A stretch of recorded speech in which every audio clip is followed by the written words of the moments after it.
Hello guys, कैसे हैं आप लोग। मैं हूं अमित तलडा, आपका फ्रेंड फिलोसोफर एंड गाइड। स्वागत है आपका मेरे रिवीजन सीरीज में।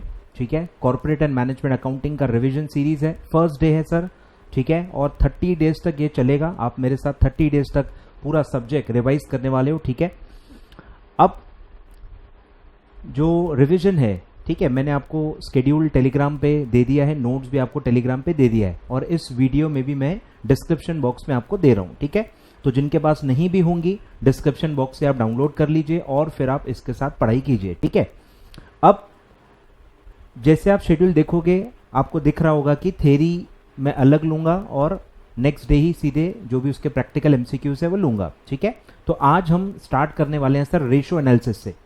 ठीक है, रेशियो एनालिसिस तो ये आपके कॉस्टिंग में आता है। ठीक है, कॉस्टिंग का पार्ट है रेशियो एनालिसिस, जो कि एक वाइडर टर्म का पार्ट है, that is financial statement interpretation. ठीक है, फाइनेंशियल स्टेटमेंट्स को एनालाइज और इंटरप्रीट करते हो और उसमें एक टेक्निक का यूज होता है, दैट इज रेशियो एनालिसिस। ठीक है, वो हम प्योरली रेशियो एनालिसिस का रिवीजन करने वाले हैं। अब इसका अगर मैं शुरुआत करूं, सबसे पहले मैं वेटेज बता देता हूं सर। इसमें मेरे हिसाब से ऑन एन एवरेज वेटेज रहेगा 6 मार्क, 6 मार्क का वेटेज है न्यू सिलेबस में। ठीक है, जिसमें से आई थिंक एक आध क्वेश्चन थ्योरी रहता है, बाकी सब प्रैक्टिकल्स होते हैं। प्रैक्टिकल वाला ये पूरा टॉपिक है, प्रैक्टिकल क्वेश्चंस इसमें ज़्यादा आते हैं। अब प्रैक्टिकल जैसे ही मैं कहा, तो प्रैक्टिकल में कहीं ना कहीं आपको पता ही होगा कि फॉर्मूले का लेन देन होता है, तो आपको फॉर्मूला पहले समझा हुआ होना चाहिए, फॉर्मूला आपको रिकॉल करते आना चाहिए और फॉर्मूला आपको अप्लाई करते आना चाहिए, तब जाके आप एक प्रैक्टिकल क्वेश्चन सॉल्व कर पाते हो। तो ये पार्ट में हम पूरा रेशियो एनालिसिस का जो थ्योरी है वो पढ़ेंगे, फिर उसके बाद पूरे फॉर्मूलेस को समझेंगे, अच्छे से फॉर्मूलेस को डिटेल में समझेंगे, क्या लॉजिक है, क्या बेस लिया गया है, कैसे एक एक नंबर को कैलकुलेट किया जाता है, उसका बैकग्राउंड क्या है, वो हर चीज हम अच्छे से समझेंगे। तो ये पूरे लेक्चर में आपको सिर्फ समझना है, अप्लाई हम कल करेंगे। कल सारे के सारे जो फॉर्मूलेज हैं उनके हम प्रैक्टिकल्स देखेंगे, तो जो भी आज आप पढ़ रहे हो कल आप उसको अप्लाई करोगे, और कल आपको जो एक अंडरस्टैंडिंग आएगी और आपका जो एक फियर है वो कल तक रेशियो एनालिसिस का रिमूव हो जाएगा। ठीक है, तो आज आपको मेरे साथ साथ सब लॉजिक्स पढ़ना है। हो सकता है आप मुझसे न पढ़े हो सकता है आप कहीं और से पढ़े हो सकता है आप सेल्फ स्टडी कर रहे हो तो आपके लॉजिक्स थोड़े से अलग हो या अलग चीज अलग ढंग से आपने पढ़ी हो। तो आपको अब मेरे तरफ से पढ़ना है, मेरे तरह से पढ़ना है, और मेरे सारे लॉजिक्स मैं आपको बताऊंगा जो भी जहां जहां जगह जगह अप्लीकेबल है। ठीक है, अब थ्योरी की बात करूं, एक या मैक्सिमम 2 क्वेश्चंस थ्योरी पे आते हैं। इसमें थ्योरी का बहुत ज्यादा कोई सिग्निफिकेंस इसमें नहीं है। तो क्या क्या थ्योरी पे इसमें आ सकता है, एक तो बेसिक्स यानी कंसेप्ट पे आ सकता है, रेशियो एनालिसिस जैसा कंसेप्ट क्या है। फिर एक आता है आप जगह जगह पढ़ोगे आइडियल रेशो पढ़ोगे, आइडियल रेशो कि अलग अलग रेशो में आइडियल्स क्या होते हैं, ऑन एन एवरेज क्या रेशो अच्छा माना जाता है, तो वो जगह जगह मैं आपको हाईलाइट करवाते जाऊंगा। आइडियल रेशो पे सेपरेट क्वेश्चन आ सकता है। फिर काफी बार उसके क्लासिफिकेशन पे क्वेश्चन आता है कि भाई ये रेशो कौन से कैटेगरी से रिलेट करता है, तो पूरा चार्ट जब मैं आपको बताऊंगा उससे पूरा वो टाइप का क्वेश्चन भी आपका कवर हो जाएगा। फिर एक आता है कि फॉर्मूला आइडेंटिफाई करने के लिए भी क्वेश्चन आ सकता है कि ये रेशो का बताओ क्या फॉर्मूला है, मतलब आइडेंटिफाई करो, तो रेशो पे भी फॉर्मूले पे भी क्वेश्चन आ सकता है। तो ऐसे 3 4 5 टाइप के क्वेश्चन बनते हैं थ्योरी में। ठीक है, तो आपको उसी पे ध्यान देना है। एग्जाम ओरिएंटेड बिल्कुल मैं चीजों पे स्ट्रेस दूंगा, और जो काम का नहीं है वो थोड़ा सा अपन फास्ट पढ़ लेंगे क्योंकि एग्जाम के हिसाब से काम का नहीं होता है।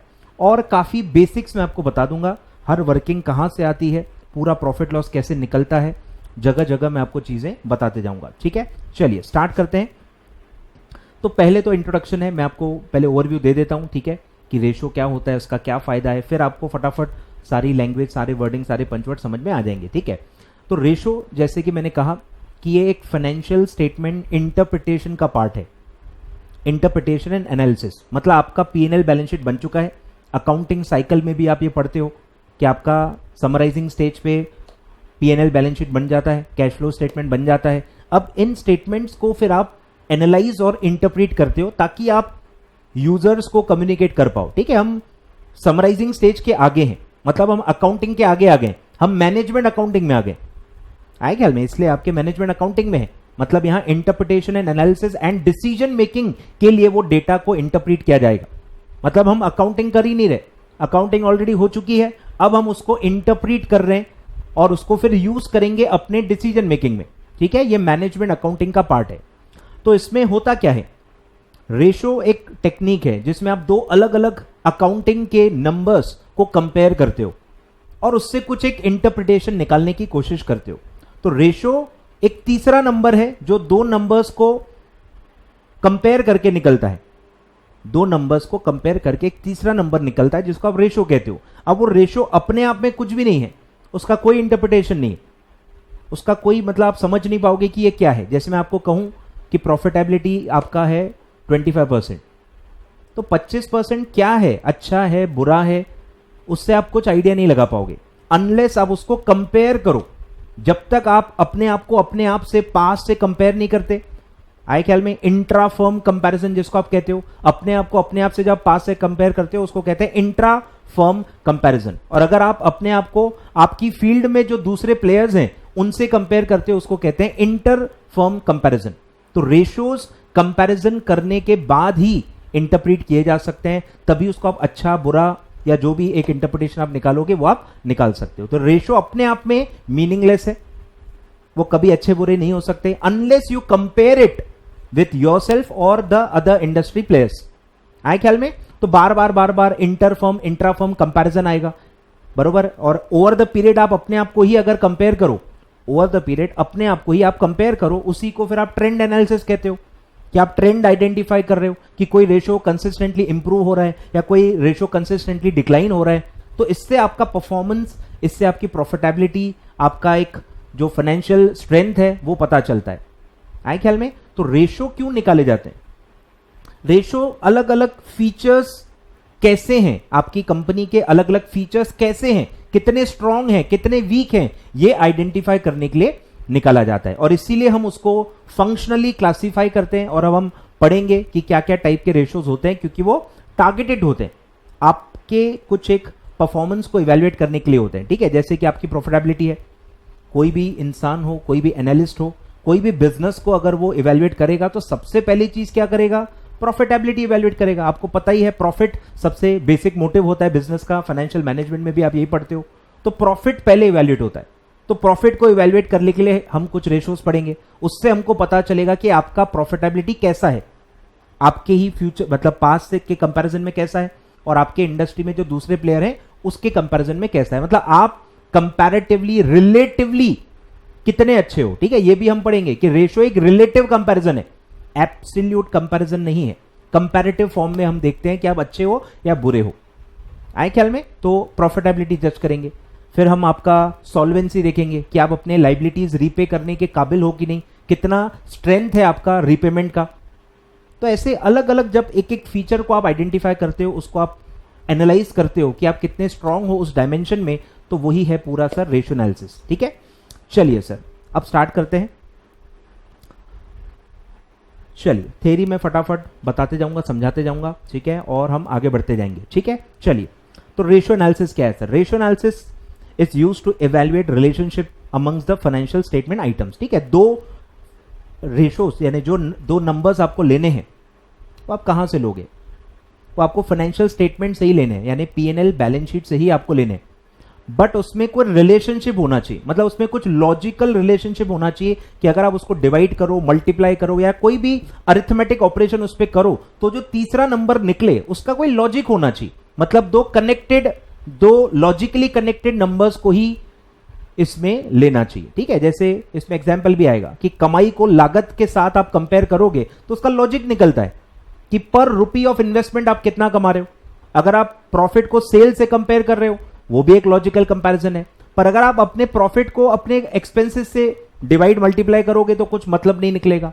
आप अपने प्रॉफिट को अपने लोन से डिवाइड करोगे तो उसका भी कोई मतलब नहीं निकलता, या अपने प्रॉफिट से करंट एसेट को डिवाइड करोगे तो भी कोई मतलब नहीं निकलता। तो कोई भी दो नंबर्स को बस डिवाइड कर दिया रेशो निकल गया, ऐसा नहीं होता।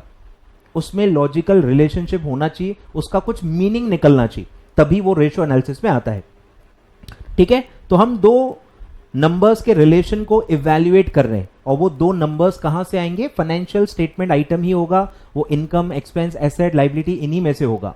ठीक है, the ratio used to identify trends over the time from one organisation, और अपने आप को अपने आप से कंपेयर करेंगे तो उसको क्या कहते हैं? ट्रेंड, जिसको मैंने क्या कहा? इंट्रा फर्म कंपैरिजन, और या फिर आप कंपेयर कर सकते हो टू और more organisation within the same industry. Similar firms को आप अगर आपस में कंपेयर कर रहे हो उसको कहते हैं इंटर फर्म कंपैरिजन। मतलब ये रिलेटिव कंपैरिजन है कि आप बाकी इंडस्ट्री प्लेयर के कंपैरिजन में कितने स्ट्रांग हो, आपके स्ट्रेंथ क्या है, आपके वीकनेस क्या है, आपका फ्यूचर कैसा हो सकता है, वो सब आप इसमें पता करते हो।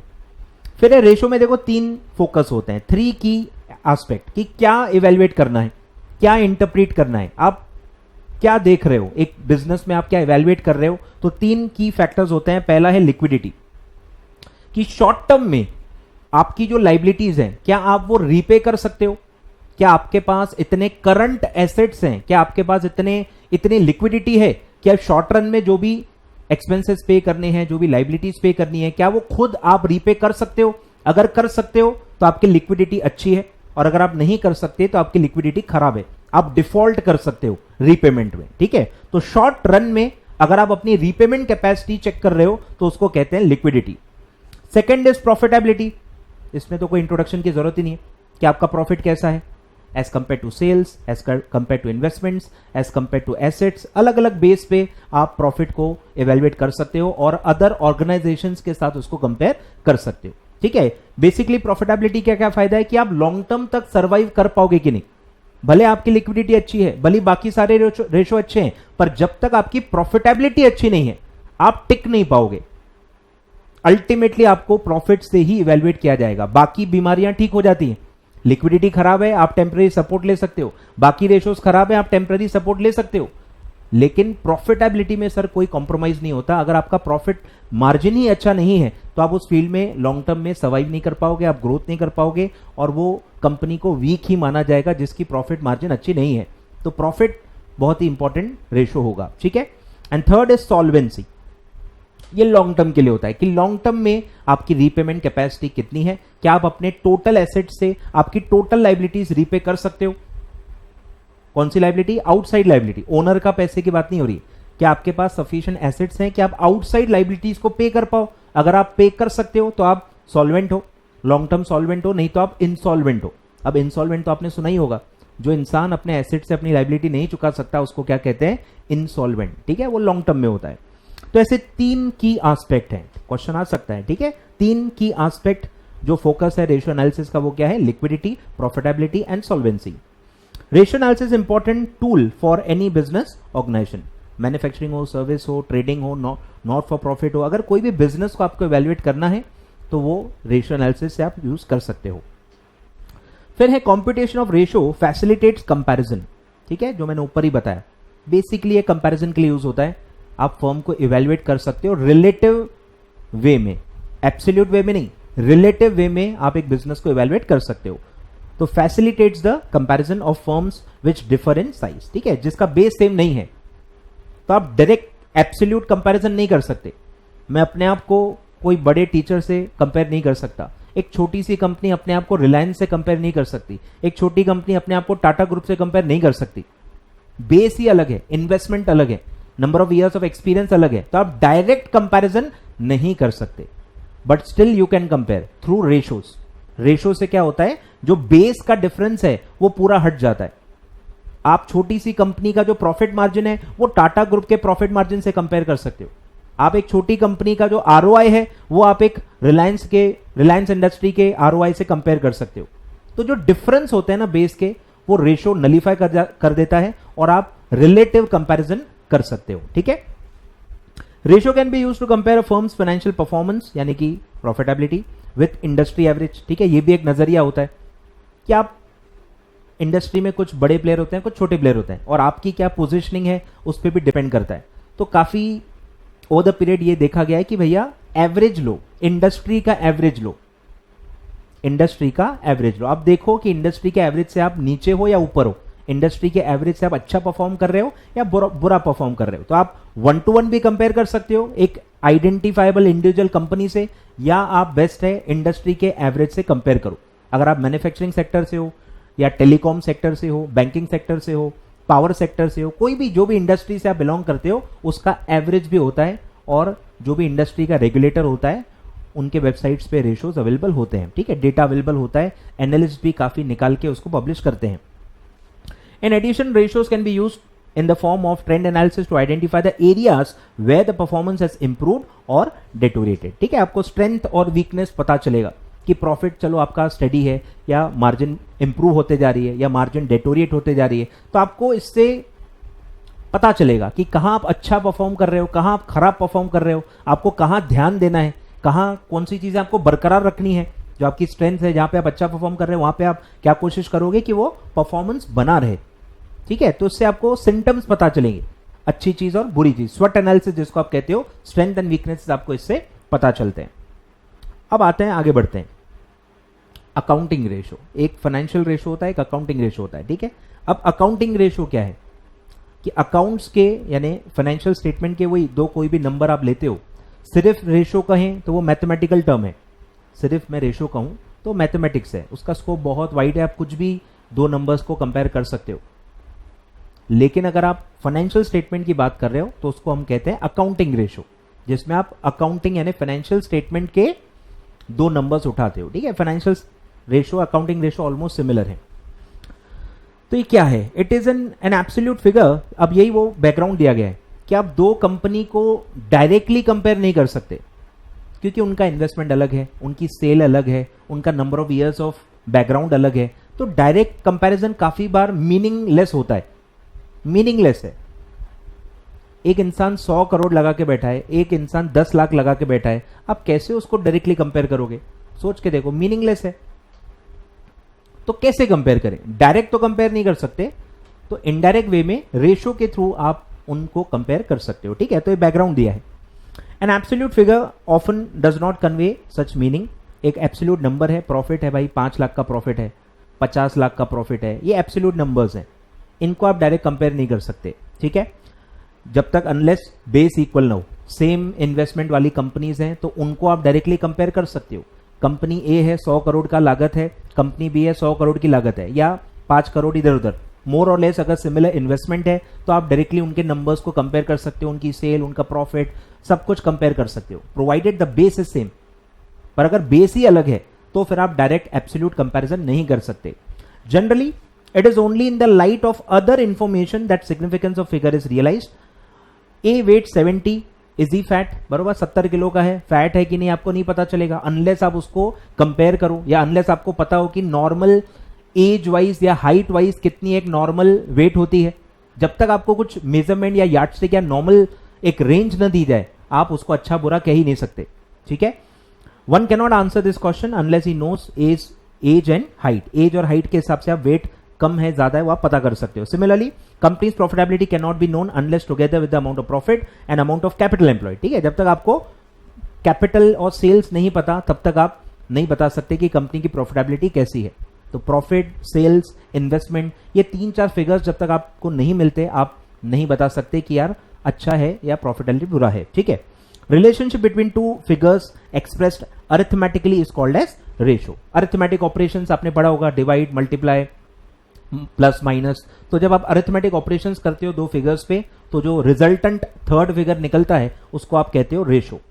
ठीक है, अब अकाउंटिंग रेशो क्या है? Accounting ratios are relationships express in arithmetical terms between figures which have a cause and effect relationship. ठीक है, जिसको मैंने कहा था कि मीनिंगफुल कंपैरिजन करना है, कुछ कनेक्शन होना चाहिए उसमें। ठीक है, तो वो है, और which are connected in with each other in some other manner. ठीक है, तो कोई ना कोई कनेक्शन होना चाहिए, जैसे प्रॉफिट, इन्वेस्टमेंट, प्रॉफिट, सेल, सब कनेक्टेड है। ठीक है, accounting ratio are very useful tool for grasping the true message of financial statement and understanding them. Ratio naturally should be worked out between figures that are significantly related to one other. Repeat होगी काफी चीजें। Obviously no purpose will be served by working out ratios between two entirely unrelated figures such as discount on debentures and sales. ठीक है, discount on debenture और cell का कोई दूर दूर तक लेना देना नहीं, जस्ट आप उसको डिवाइड करके कुछ तो निकाल लोगे, उसका कोई मतलब नहीं निकलेगा, it's a waste of time.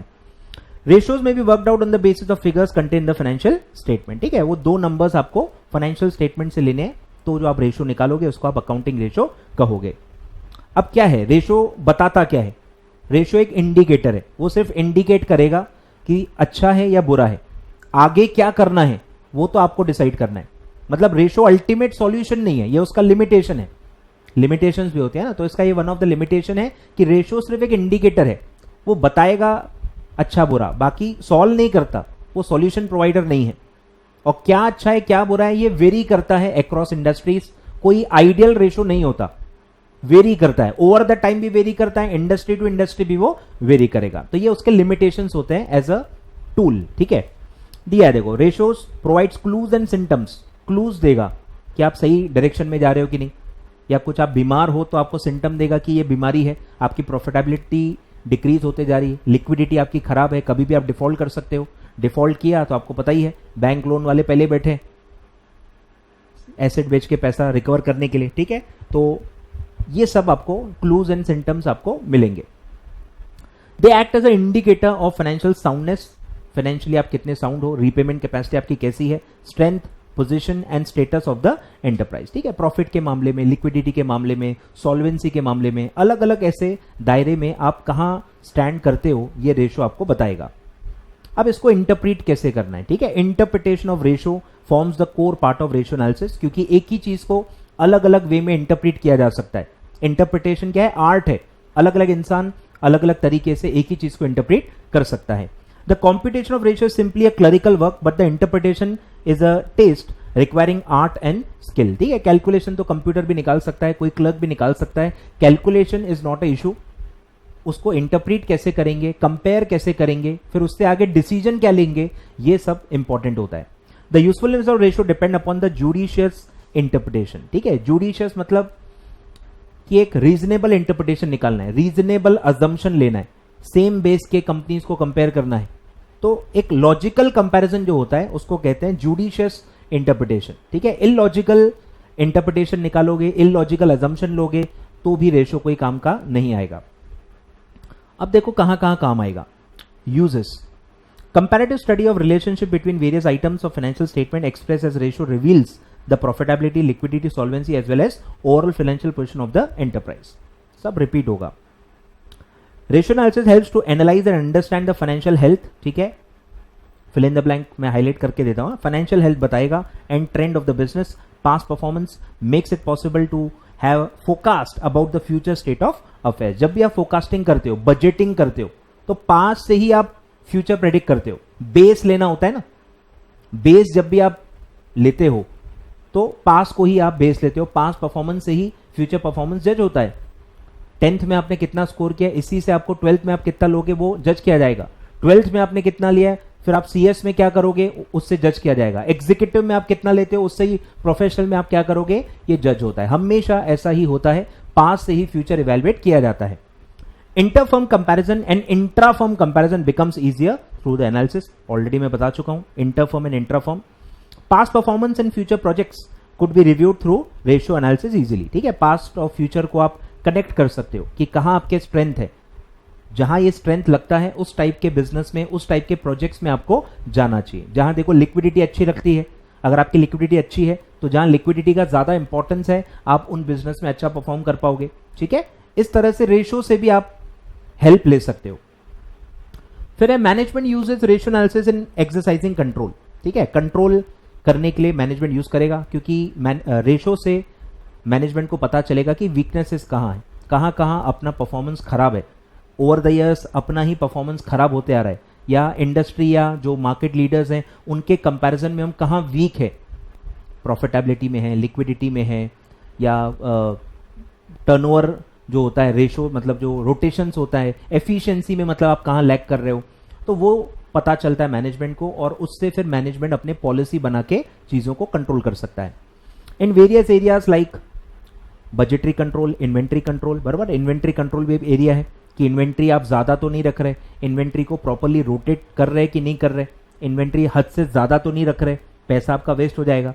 Financial control etcetera, and fixing the accountability and responsibility of different department heads for accelerated and planned performance, ठीक है।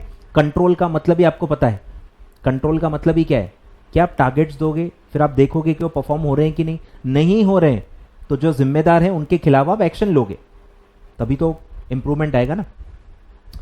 फिर है किसको किसको फायदा होगा, it is useful for all the constituents of the company that is management. अब भी पढ़ा, डिसीजन मेकिंग में काम आएगा, पॉलिसी मेकिंग में काम आएगा, कंट्रोल में काम आएगा, ठीक है। Evaluating the performance and trends of the business and various segments. फिर है शेयर होल्डर्स, शेयर होल्डर्स कैसे यूज करेंगे, कैन अंडरस्टैंड, ठीक है, उनको पता चलेगा कि बिजनेस कैसे परफॉर्म कर रहा है, कहाँ कहाँ अच्छे हैं, कहाँ कहाँ बुरे हैं, एक कंपनी का एक इवेल्युएशन समझ में आएगा उनको, ठीक है। Can understand not only the working and operational efficiency but also the likely effect of such efficiency on the net worth and consequently on the price, share का जो मार्केट में प्राइस है उसका on the stock exchange. With the help of such analysis they can form opinion regarding the efficiency effectiveness and otherwise the management functions, ठीक है, कि management कैसा perform कर रही है, आपने जो उनको जिम्मेदारी दी है वो बरोबर परफॉर्म कर रहे हैं कि नहीं, मैनेजमेंट को रिप्लेस तो नहीं करना चाहिए, ठीक है, सारे पावर शेयर होल्डर्स के पास होते हैं, तो मैनेजमेंट कैसा काम कर रही है, बिजनेस कैसा परफॉर्म कर रहा है, एफिशिएंसी कैसी है, ये सब shareholders as a owner evaluate कर सकते हैं। फिर है इन्वेस्टर्स, मतलब जो पैसा लगाना चाहते हैं, शेयर होल्डर्स कौन है, जो ऑलरेडी लगा चुके हैं, ये प्रोस्पेक्टिव इन्वेस्टर है, तो इनका नजरिया भी सेम ही है, ये भी तो ओनर ही बनना चाहते हैं, तो ये भी सिमिलर वे में ही इसको यूज करेंगे, ठीक है। ऑपरेशनल एफिशिएंसी, अर्निंग कैपेसिटीज यानी प्रॉफिटेबिलिटी, फाइनेंशियल हेल्थ यानी रीपेमेंट कैपेसिटी, सब सेम है। देखो ratios regarding profitability, debt to equity, leverage कितना है, आपने रिस्क कितना लिया है, बाहर का पैसा कितना है, खुद का पैसा कितना है, बरोबर, रिस्क किससे पता चलता है, जिसको आप लेवरेज कहते हो। फिक्स एसेट टू नेटवर्थ, बरोबर, ये भी मैं बताऊंगा क्या इसका इंटरप्रिटेशन होता है। Asset turnover ratio are some measures useful for the investors in making decisions regarding the type of security and the industry in which they should invest, ठीक है। एज अ इन्वेस्टर आप ओपन हो, आप कहीं भी पैसा लगा सकते हो, इसीलिए आप अलग अलग सेक्टर की कंपनी को भी कंपेयर कर सकते हो, तो कौन सी इंडस्ट्री में आपको जाना चाहिए, कौन से टाइप के सिक्योरिटी में इन्वेस्ट करना चाहिए, equity, preference, debt, convertible securities, तो ये भी आप कंपनी को देख के समझ सकते हो कि भाई डेट में इन्वेस्ट करना चाहिए कि इक्विटी में इन्वेस्ट करना चाहिए। फिर है क्रेडिटर्स, ठीक है, क्रेडिटर्स आपकी लिक्विडिटी चेक करते हैं कि जो उधारी उन्होंने दी है आप टाइम पे उनको रीपे कर पाओगे कि नहीं, तो रीपेमेंट कैपेसिटी या लिक्विडिटी क्रेडिटर्स हमेशा चेक करते हैं कि लिक्विड एसेट्स आपके पास कितने हैं, ठीक है।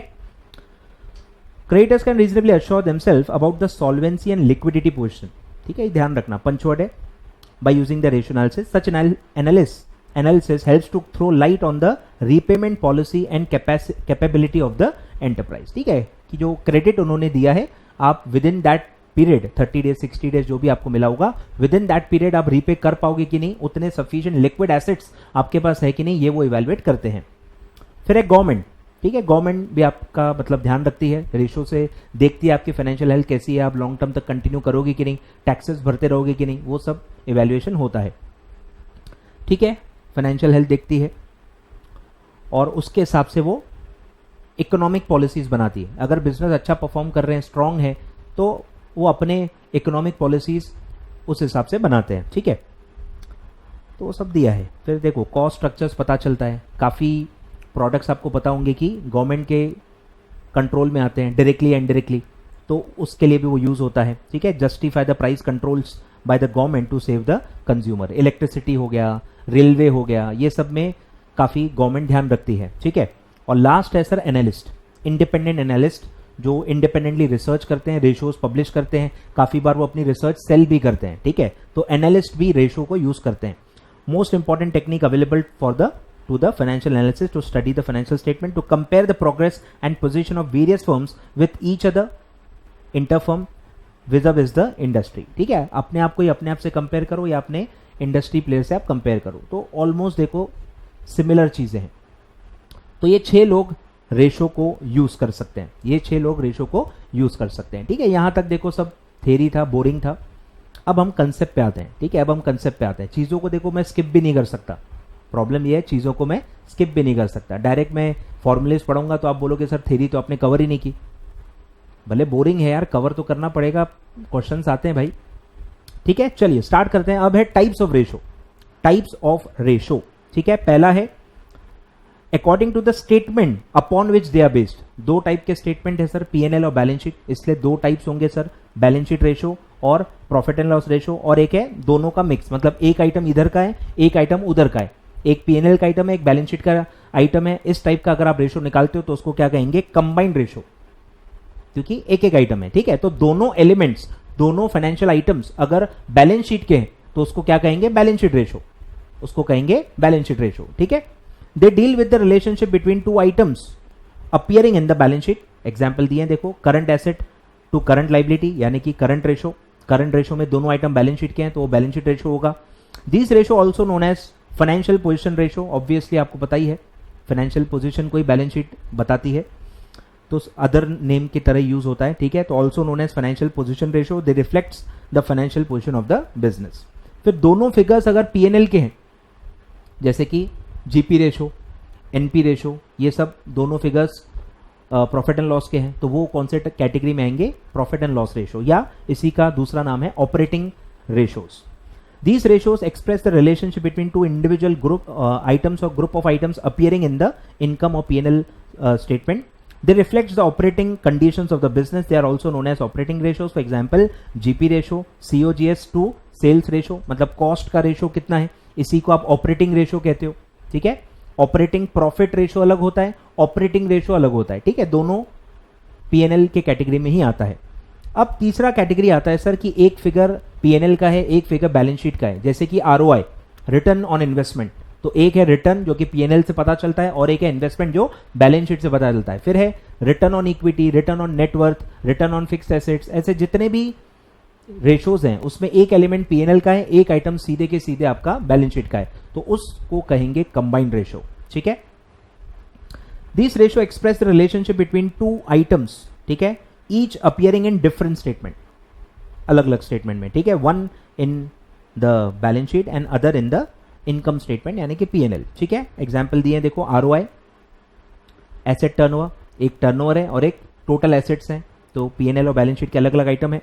Since both the statements are involved in calculation of each of these ratios, these are known as inter-statement ratio. तो तीनों के अदर नेम भैया आपको याद करने हैं, ठीक है। पहला क्या था? बैलेंस शीट रेशो का अदर नेम क्या है? Financial position ratio.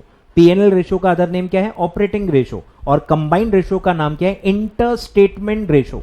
दो स्टेटमेंट है ना, PNL statement, balance sheet statement, और दोनों का यूज है, तो इंटर स्टेटमेंट रेशो है, ठीक है। तीनों नाम आई होप आपने नोट कर लिए होंगे। इंटर स्टेटमेंट, ऑपरेटिंग रेशो, और थर्ड है फाइनेंशियल पोजीशन रेशो, ठीक है। 3 अदर नेम्स हैं। चलिए सर, अब है अकॉर्डिंग टू द इंपॉर्टेंस, ठीक है। पहला है प्राइमरी, दूसरा है secondary. Primary secondary, primary ratio है सर आरओआई। प्राइमरी रेशो क्या होता है? ROI, return on investment. ये आप अक्रॉस अलग अलग बिजनेस को डायरेक्टली कंपेयर कर सकते हो। प्रॉफिटेबिलिटी का सबसे इंपॉर्टेंट रेशो है, तो कोई भी बिजनेस में सबसे पहले प्रॉफिटेबिलिटी देखी जाती है, और उसमें सबसे बड़ा जो रेशो होता है वो है आरओआई, रिटर्न ऑन इन्वेस्टमेंट, ठीक है। तो आप वही सर्वाइव कर पाओगे कि नहीं, आपके बिजनेस में कितना दम है, आप आगे कितना बढ़ पाओगे, आपका स्कोप क्या है, आपकी स्ट्रेंथ क्या है, ये आरओआई से पता चलता है, ठीक है। तो वो है। फिर है सेकेंडरी रेशो। सेकेंडरी रेशो होते हैं जो प्राइमरी रेशो से ही कनेक्टेड है, मतलब दो तरीके से कनेक्टेड है। एक है वो उसको सपोर्ट करते हैं, सपोर्टिंग रेशो है, मतलब अलग बेस पे प्रॉफिटेबिलिटी बताते हैं। प्राइमरी रेशो क्या है? प्रॉफिटेबिलिटी रेशो, जो आरओआई बताएगा।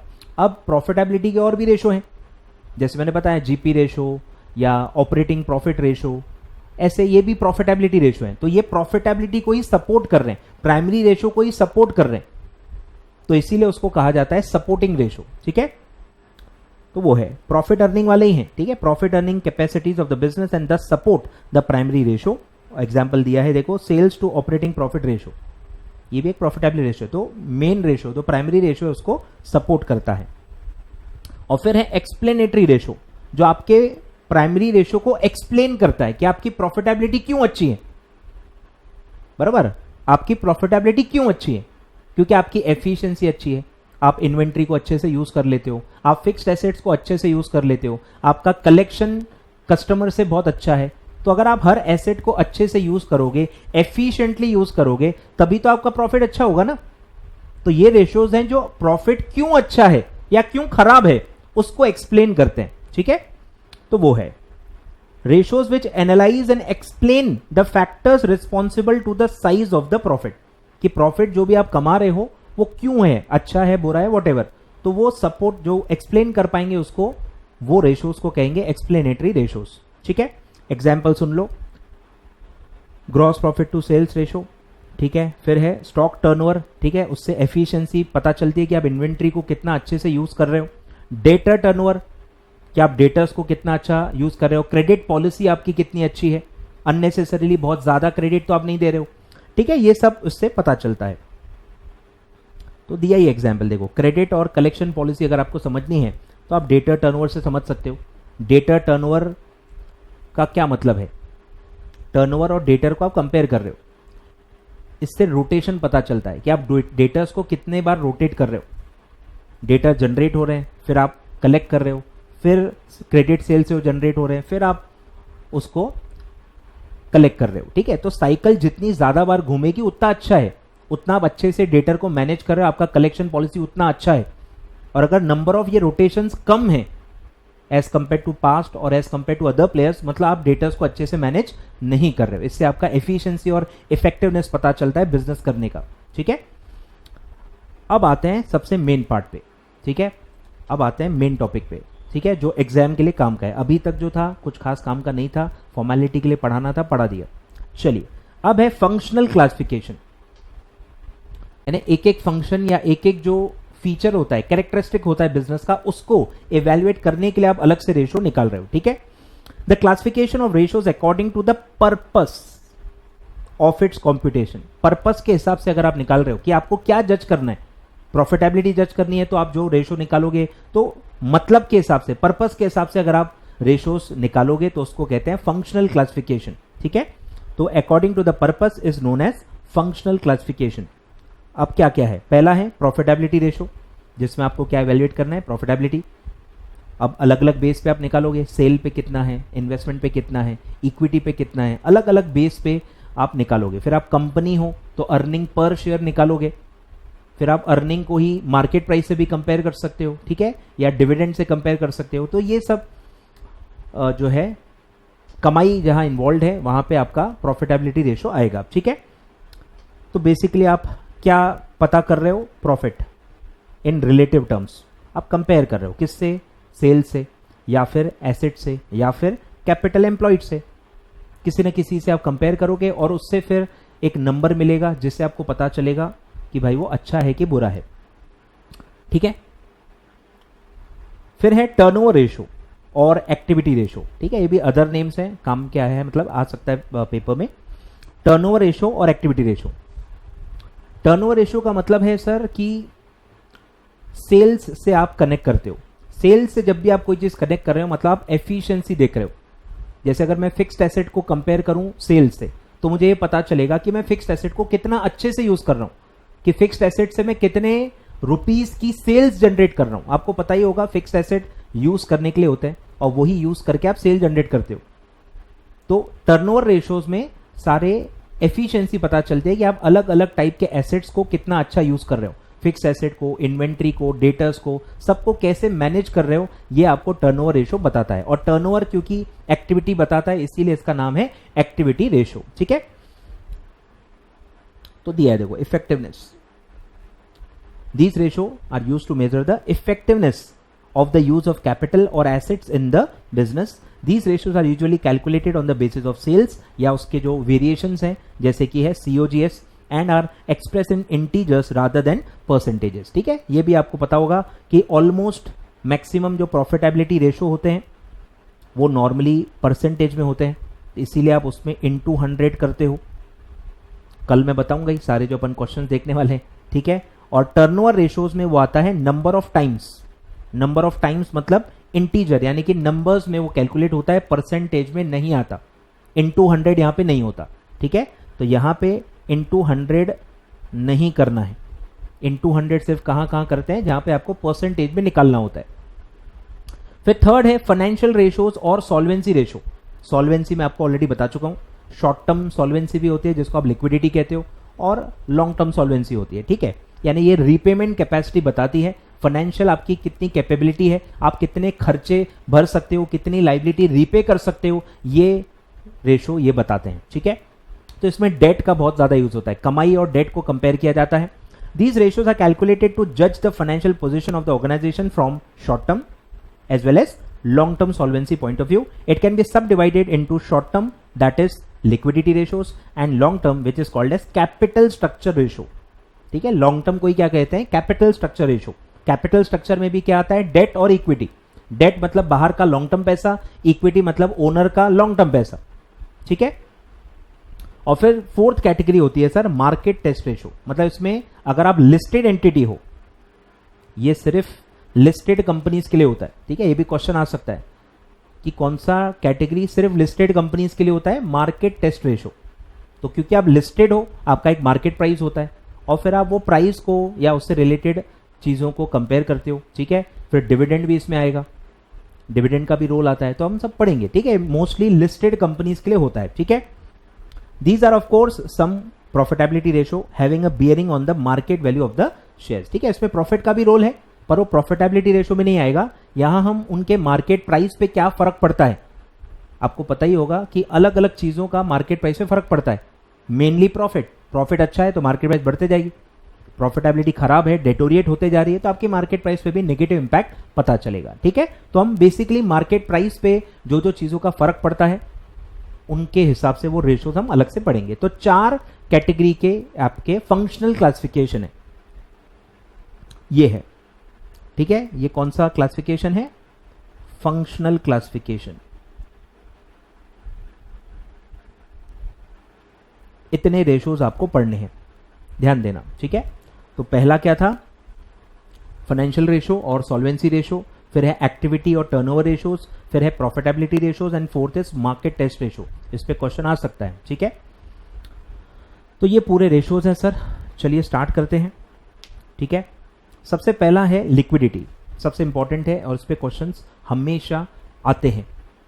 एक क्वेश्चन हमेशा, ऑलमोस्ट हमेशा इसमें आता ही आता है सर, ओल्ड सिलेबस हो या न्यू सिलेबस हो, ठीक है। चलिए सर, तो लिक्विडिटी का मतलब मैंने आपको ऑलरेडी बता दिया, शॉर्ट टर्म में आपकी रीपेमेंट कैपेसिटी कैसी है ये वो बताता है, ठीक है। शॉर्ट टर्म में यानी विद इन 1 ईयर आपका रीपेमेंट कैपेसिटी कैसा है, ये रेशोज वो बताते हैं। मेनली इसमें 2 ही रेशो आते हैं, करंट रेशो और क्विक रेशो।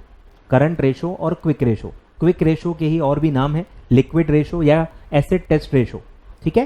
पहला स्टार्ट करते हैं करंट रेशो, सबसे ज्यादा फेमस, सबसे ज्यादा यूज किए जाने वाला ratio for liquidity is current ratio, ठीक है।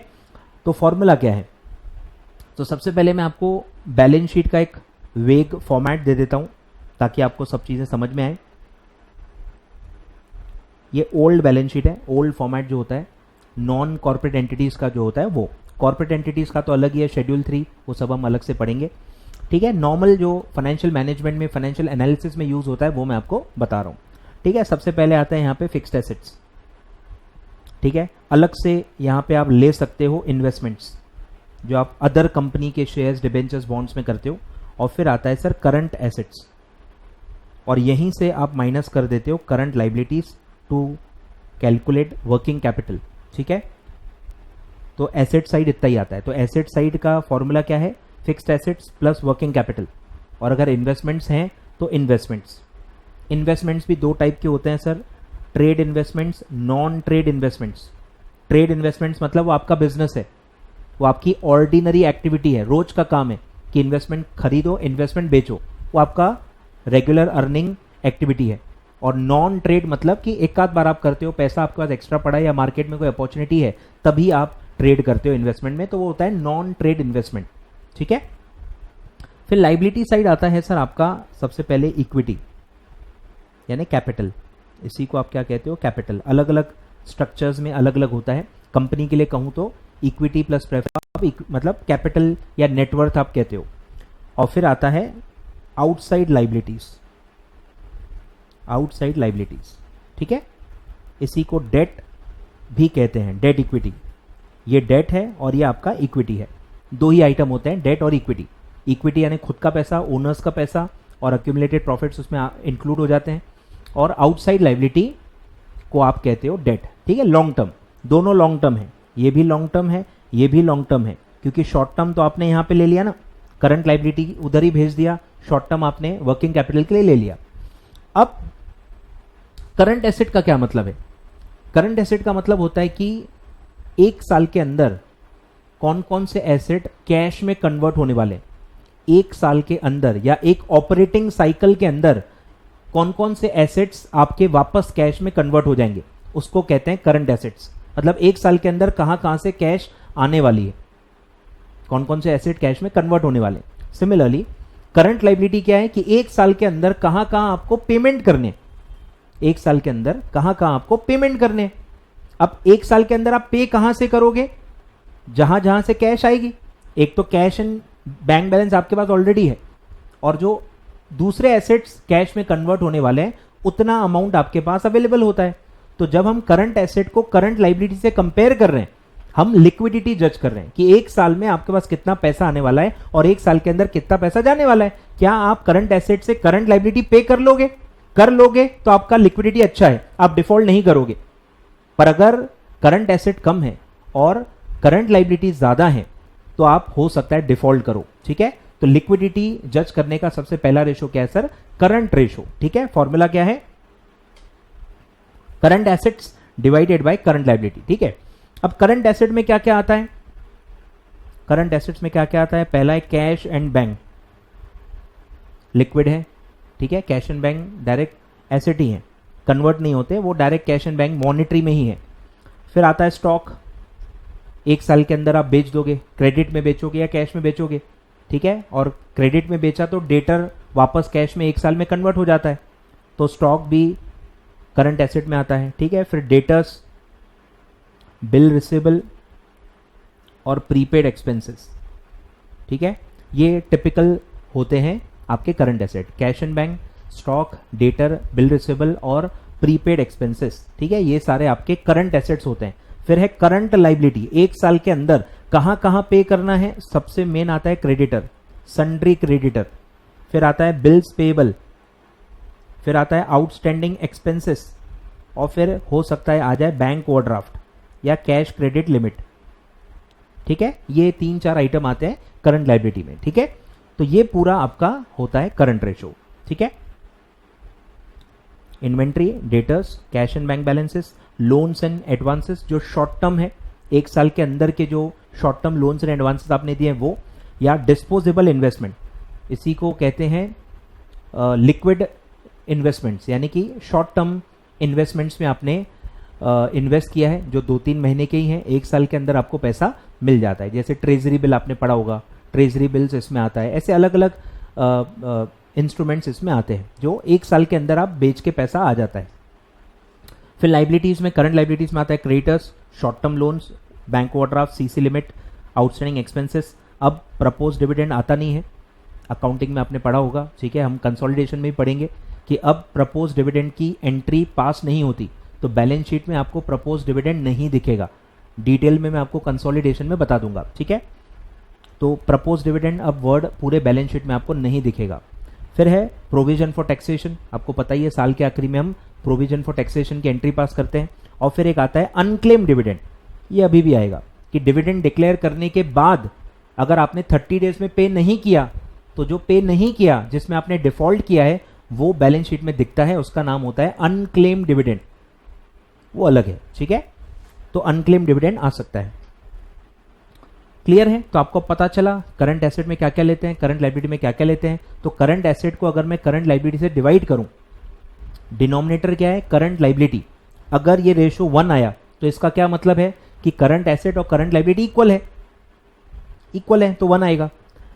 मोर देन 1 कब आएगा, अब ये मैथमेटिक्स है, न्यूमरेटर बड़ा है, डिनोमिनेटर कम है, तो क्या होता है, मोर देन 1 आंसर आता है। और अगर लेस देन 1 आ रहा है, इसका क्या मतलब है कि न्यूमरेटर कम है, डिनोमिनेटर ज्यादा है। ठीक है, तो जब करंट एसेट और करंट लाइबिलिटी इक्वल है तो 1 आएगा आंसर। जब करंट एसेट ज्यादा है करंट लाइबिलिटी से तो रेशो मोर देन 1 आएगा, और अगर करंट एसेट कम है करंट लाइबिलिटी से तो लेस देन 1 आएगा। ठीक है, तो आइडियल रेशो होता है सर 2:1, 2:1 आपका आइडियल रेशो होता है। और बैंक जो है, बैंक अगर आपको लोन या कैश क्रेडिट दे रही हैं तो बैंकिंग सेक्टर में 1.33:1 आइडियल रेशो है।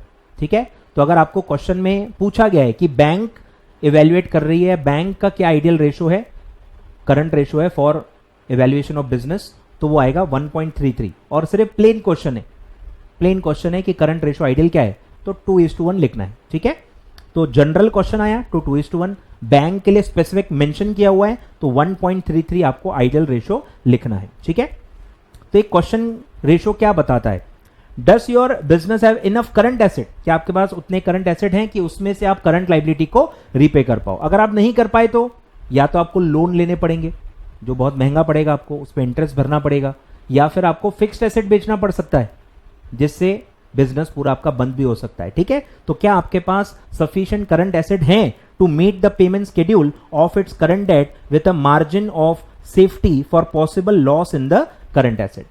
अब सर ये 2:1 क्यों है? आइडियली तो 1:1 भी काफी होना चाहिए कि भाई 1 लाख रुपए आने वाला है, 1 लाख रुपए जाने वाला है, मैं तो भर दूंगा। 1 आइडियल क्यों नहीं है, 2:1 क्यों है, या 1.33 क्यों है? तो इसमें आपको बिजनेस को अंडरस्टैंड करना पड़ेगा कि एसेट जितना बुक्स में दिख रहा है उतना पैसा कलेक्ट नहीं हो पाता। जैसे कि स्टॉक काफी बार मार्केट वैल्यू गिरने की वजह से आपको कम में बेचना पड़ता है। डिमांड सप्लाई में जब भी गैप हो जाती है कम प्राइस में भी बेचना पड़ सकता है। स्टॉक चोरी भी हो जाता है, स्टॉक खराब भी हो जाता है, ऑब्सोलीट हो जाता है। तो जितना बुक्स में स्टॉक दिख रहा है उतना पैसा आता नहीं है। डेटर्स में भी सेम होता है, कुछ ना कुछ लोग पैसा डुबा देंगे, बेड डेट्स हो जाते हैं, तो आपको जितना दिख रहा है उतना मिलता नहीं है पैसा। ठीक है, तो इसीलिए थोड़ा ज्यादा रेशो होना चाहिए ताकि अगर करंट एसेट में हल्का हल्का कहीं लॉस भी हो गया, कम पैसा भी रियलाइज हो गया, तो भी आप सफिशिएंटली आपके पास उतनी मार्जिन होनी चाहिए कि आप करंट लाइबिलिटी को पे कर पाओ। अब देखो लाइबिलिटी कम नहीं होती, जो लॉजिक एसेट में है वो लाइबिलिटी में नहीं है। लाइबिलिटी कम होती ही नहीं है, लाइबिलिटी उल्टा बढ़ सकती है। क्रेडिटर ब्याज मांग सकते हैं, बिल रिसीवेबल आपने डिसऑनर कर दिया तो उस पर आपको डिसऑनर के चार्जेस भरने पड़ सकते हैं।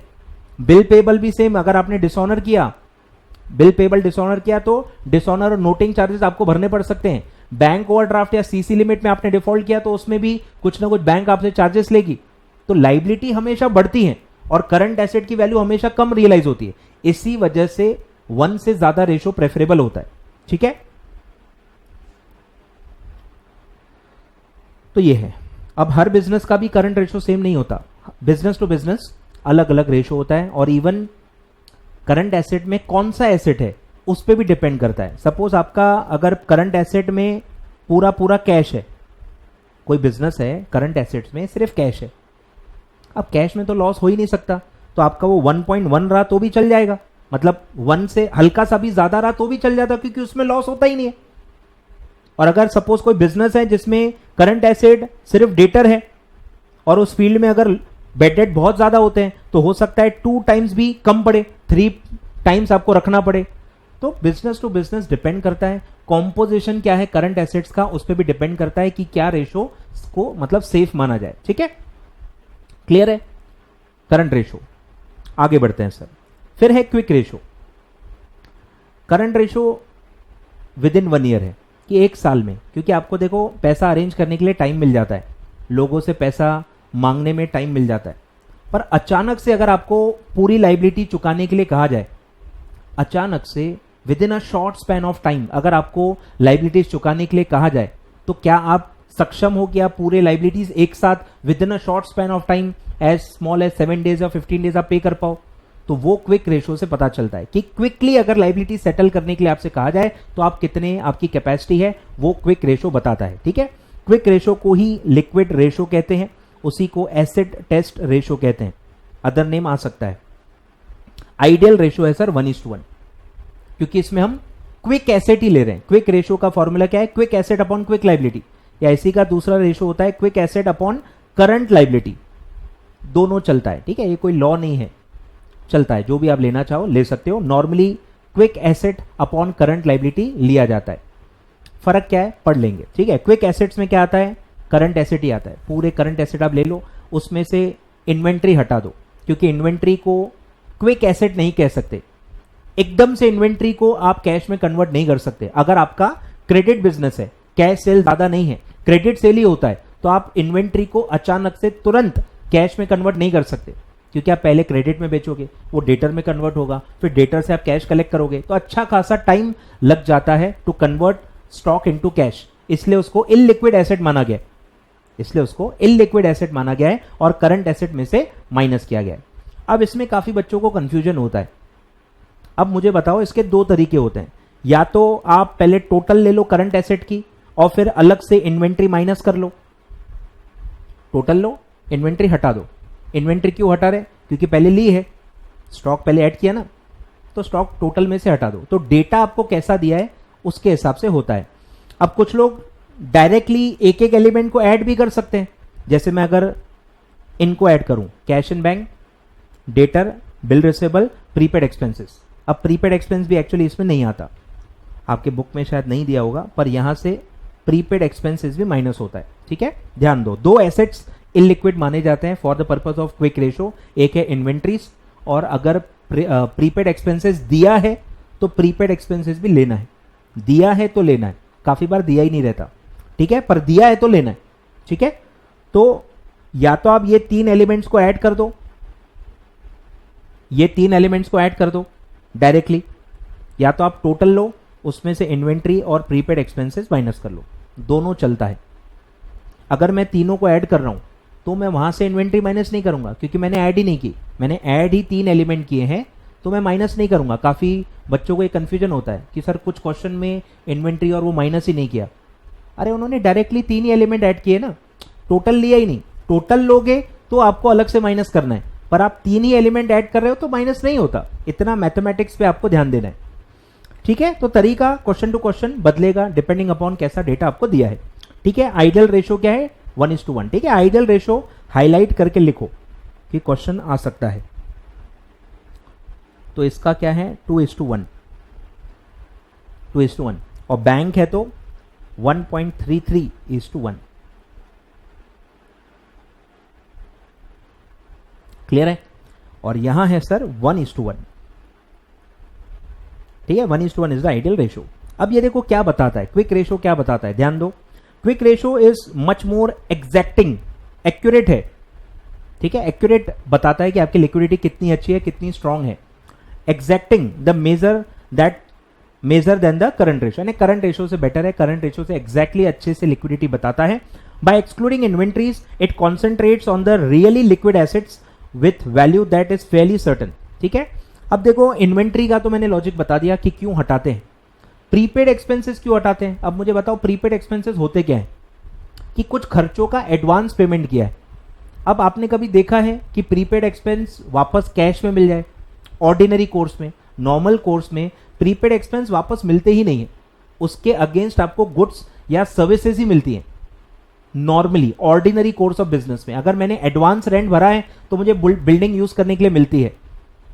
मैंने अगर इलेक्ट्रिसिटी बिल एडवांस में भरा है तो मुझे इलेक्ट्रिसिटी मिलेगी, कैश वापस नहीं मिलती, इसीलिए उसको इलिक्विड माना जाता है और क्विक एसेट निकालते वक्त माइनस करते हैं।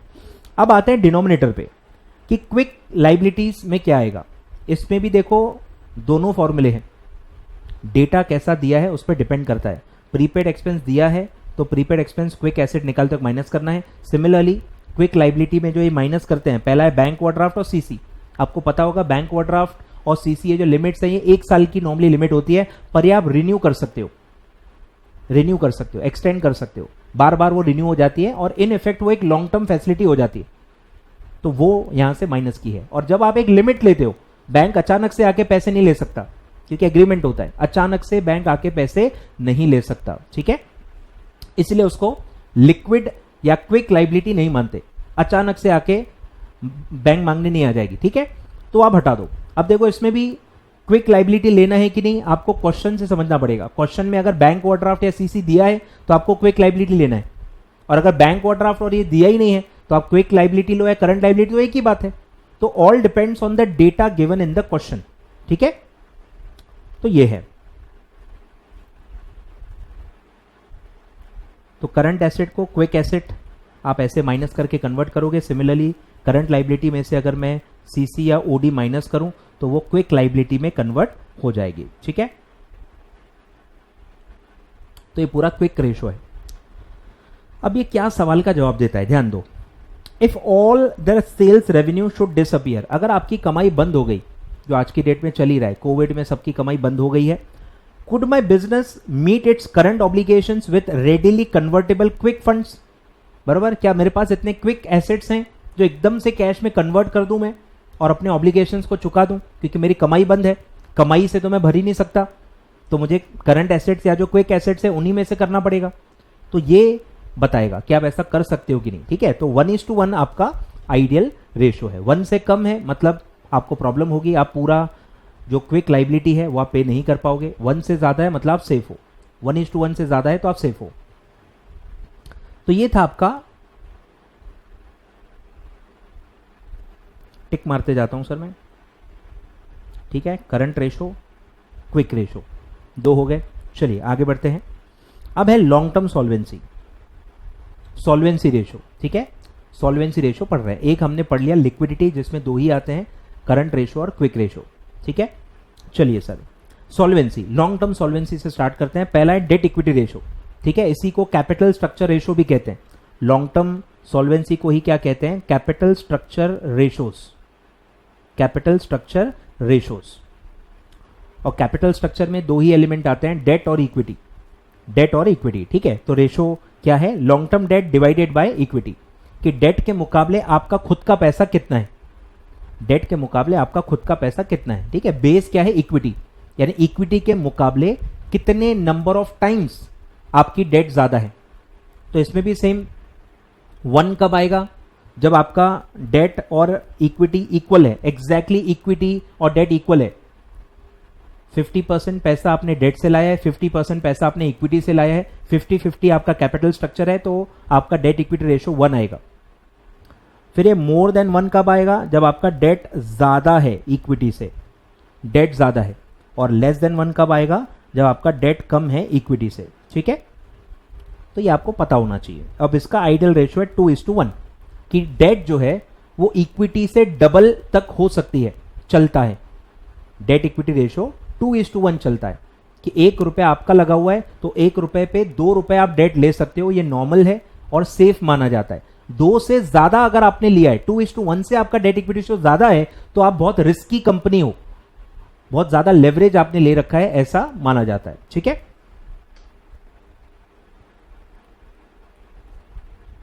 2:1, ठीक है, आइडियल रेशो लिखते जाओ।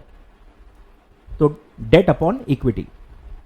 अब डेट मतलब सारे लॉन्ग टर्म बोरोइंग्स आएंगे, long term loans, long term borrowings, सब कुछ आएगा। और इक्विटी में आपको पता ही है सारे शेयर होल्डर्स फंड्स आएंगे, कंपनी के हिसाब से दिया हुआ है, तो equity plus preference plus reserves and surplus minus जो भी लॉसेस होते हैं, एक्यूमुलेटेड लॉसेस, प्रिलिमिनरी एक्सपेंसेस, वो सब माइनस होगा, ठीक है। जो एक टिपिकल फॉर्मूला होता है नेटवर्थ या शेयर होल्डर्स फंड का, वो आप इक्विटी में लेते हो, ठीक है। लिख लो भले अगर मैंने नहीं दिया होगा तो, ठीक है। नाम क्या आएगा, या तो आप उसको शेयर होल्डर्स फंड कहते हो, या तो आप उसको नेटवर्थ कहते हो, या तो आप उसको इक्विटी कहते हो। तो कंपनी स्ट्रक्चर अगर रहा तो उसमें आप क्या क्या लोगे, equity share capital plus preference share capital plus reserves and surplus minus fictitious assets, fictitious assets not return of, minus preliminary expenses, और माइनस अगर प्रॉफिट एंड लॉस में डेबिट बैलेंस रहा तो।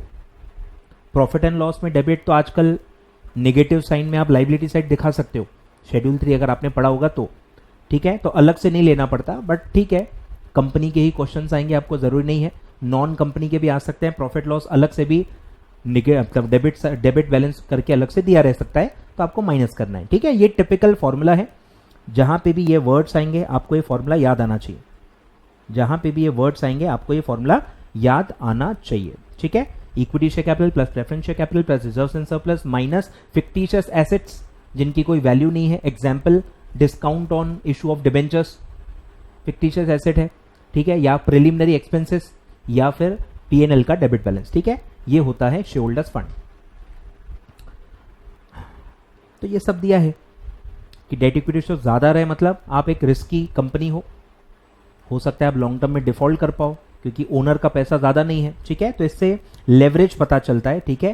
कैपिटल स्ट्रक्चर के डिसीजन कैसे हैं आपके, capital structure कितना अच्छा है, डेट इक्विटी का कैसे आपने मिक्स बनाया है, ये पता चलता है। आप सेफ हो या रिस्की कंपनी हो, ये पता चलता है, ठीक है। जिसको आप लेवरेज कहते हो एफएम में, ठीक है। Relative weights of the debt and equity, उसका proportion of debt and equity बताता है, ठीक है। फिर आगे बढ़ते हैं, फिर है डिविडेंड कवरेज रेशो, ठीक है, डिविडेंड कवरेज रेशो। तो इसमें आता है आपका प्रेफरेंस डिविडेंड कवरेज रेशो, ठीक है। ये कौन सा डिविडेंड है, नॉर्मली प्रेफरेंस शेयर्स के लिए होता है, प्रेफरेंस डिविडेंड कवरेज रेशो। अब इसके लिए मैं आपको कुछ बेसिक्स बता देता हूँ, ठीक है। बेसिक्स बता देता हूँ कि नॉर्मली आप एक P&L कैसे बनाते हो, ठीक है।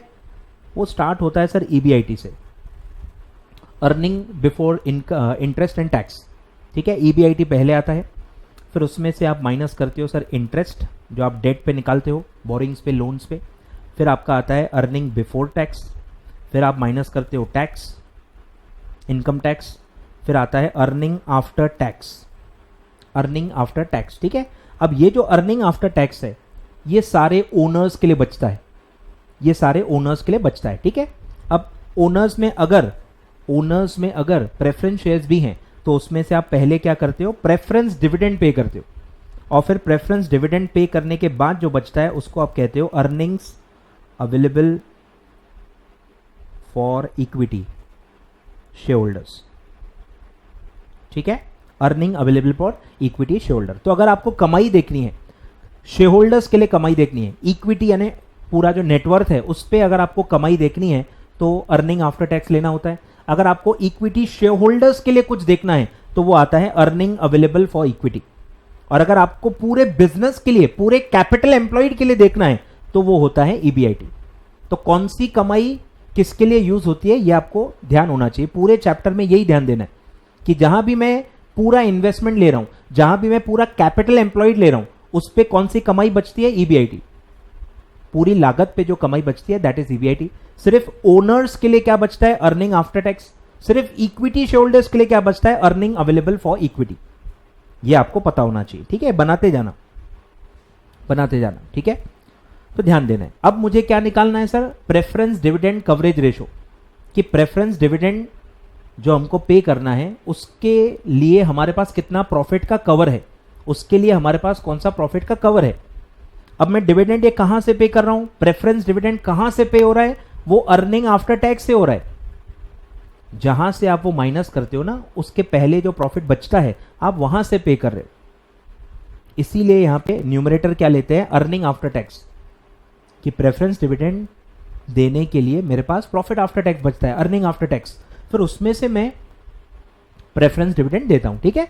तो earning after tax divided by preference dividend, तो वो आता है नंबर ऑफ टाइम्स में आएगा, नंबर ऑफ टाइम्स, कि जो प्रेफरेंस डिविडेंड मुझे देना है उसके कंपैरिजन में कितने टाइम्स का मेरे पास प्रॉफिट है उसके कंपैरिजन में कितने टाइम्स का मेरे पास प्रॉफिट है, ठीक है।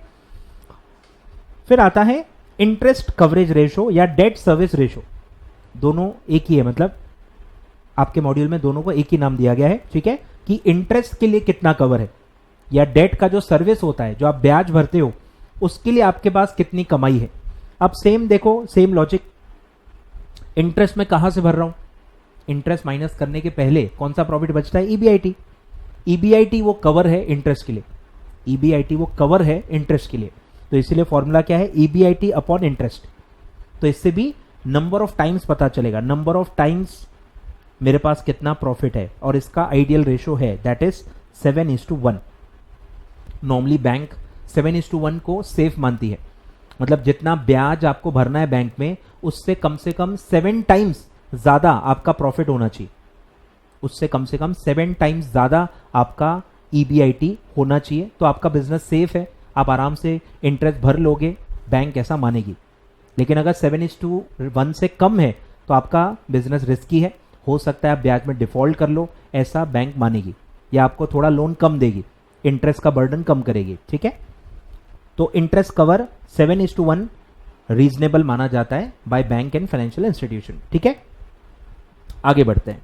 फिर एक अलग ही रेशो है, कैपिटल गियरिंग रेशो। इसका लॉजिक पूरा अलग है, हटके है। कैपिटल गियरिंग रेशो कि आपका जो खुद का पैसा है, जिसको आप कहते हो इक्विटी, इक्विटी कितनी है आपके जेब से जो आप पैसा लगाते हो। अब देखो, अपने जेब से पैसे लगाने का उसका इंपॉर्टेंस क्या है, कि जो भी लॉस होता है वो कौन बेयर करता है। लॉस के लिए क्या सेफ्टी नेट होता है, आपका इक्विटी। जब भी लॉस होता है वो एब्जॉर्ब कौन करता है, आपका इक्विटी। आए ख्याल में। तो ये पूरा जो रेशो है ये रिस्क के लिए है, कि आपका खुद का पैसा कितना है और आपने ऐसा पैसा कितना लिया है जिसपे एक फिक्स रिटर्न देना होता है, मतलब रिस्की कैपिटल। रिस्की कैपिटल को इक्विटी से हम कंपेयर कर रहे हैं, रिस्की कैपिटल को इक्विटी से कंपेयर कर रहे हैं। अब कौन कौन से कैपिटल रिस्की होते हैं? जिन पे एक फिक्स रिटर्न देना कंपलसरी है, जिसपे फिक्स रिटर्न देना कंपलसरी है, जैसे कि डिबेंचर्स, इंटरेस्ट पे करना जरूरी है। इवन प्रेफरेंस शेयर जिसपे डिविडेंड देना कंपलसरी है, प्रॉफिट है तो डिविडेंड देना ही पड़ता है। तो ये लिया देखो, प्रेफरेंस शेयर कैपिटल क्योंकि उस पर डिविडेंड मैंडेटरी होता है, डिबेंचर्स उस पर इंटरेस्ट मैंडेटरी होता है, लॉन्ग टर्म लोन उस पर भी इंटरेस्ट मैंडेटरी होता है। मतलब डेट नाम अलग अलग दो, कोई भी इंस्ट्रूमेंट लो, अगर उस पर फिक्स रिटर्न देना है तो वो यहां पे आएगा। तो फिक्स रिटर्न वाला जो भी कैपिटल है जिसपे फिक्स रिटर्न देना मैंडेटरी है, वो सारे न्यूमरेटर में आएंगे। सिर्फ क्या नहीं आएगा देखो, इक्विटी शेयर कैपिटल, क्योंकि उस पर कोई फिक्स रिटर्न देना कंपलसरी है ही नहीं। आपको पता होगा डिविडेंड देना इक्विटी शेयर कैपिटल पे कंपलसरी नहीं है, इसीलिए वो नहीं लिया है। डिवाइडेड बाय आपका पैसा कितना है, आपका नेटवर्थ कितना है, रिस्क को कवर करने के लिए कौन सा आपका खुद का पैसा होता है, तो वो आता है जो मैंने आपको बताया, equity share capital plus reserves and surplus minus losses. अब यहां प्रेफरेंस नहीं आएगा कि प्रेफरेंस तो ऊपर आ गया ना, प्रेफरेंस तो आपने रिस्की कैपिटल में ले लिया, तो वो आप नीचे नहीं ले सकते, नीचे सिर्फ इक्विटी आएगा। मतलब इक्विटी शेयर होल्डर्स का पैसा, और आपने बचपन से पढ़ा है कि जो भी रिजर्व्स होते हैं वो इक्विटी के होते हैं, प्रेफरेंस शेयर होल्डर्स के नहीं होते, unless participatory preference share issue किए होंगे, लॉ में आप पढ़ते हो। लॉसेस भी पूरे कौन लेता है? इक्विटी वाले लेते हैं। तो यहां सिर्फ इक्विटी का पैसा आएगा, सिर्फ इक्विटी का, यहां पे प्रेफरेंस शेयर कैपिटल नहीं आएगा, यह आपको याद रखना है। प्रेफरेंस शेयर कैपिटल नहीं आता, ठीक है, वो ऊपर आता है। चलिए, तो ये क्या बताता है? In addition to debt equity ratio sometimes capital gearing ratio is also calculated to show the proportion, ध्यान दो, न्यूमरेटर को देखो नाम दिया है, प्रपोर्शन ऑफ फिक्स्ड इंटरेस्ट या डिविडेंड बेयरिंग कैपिटल।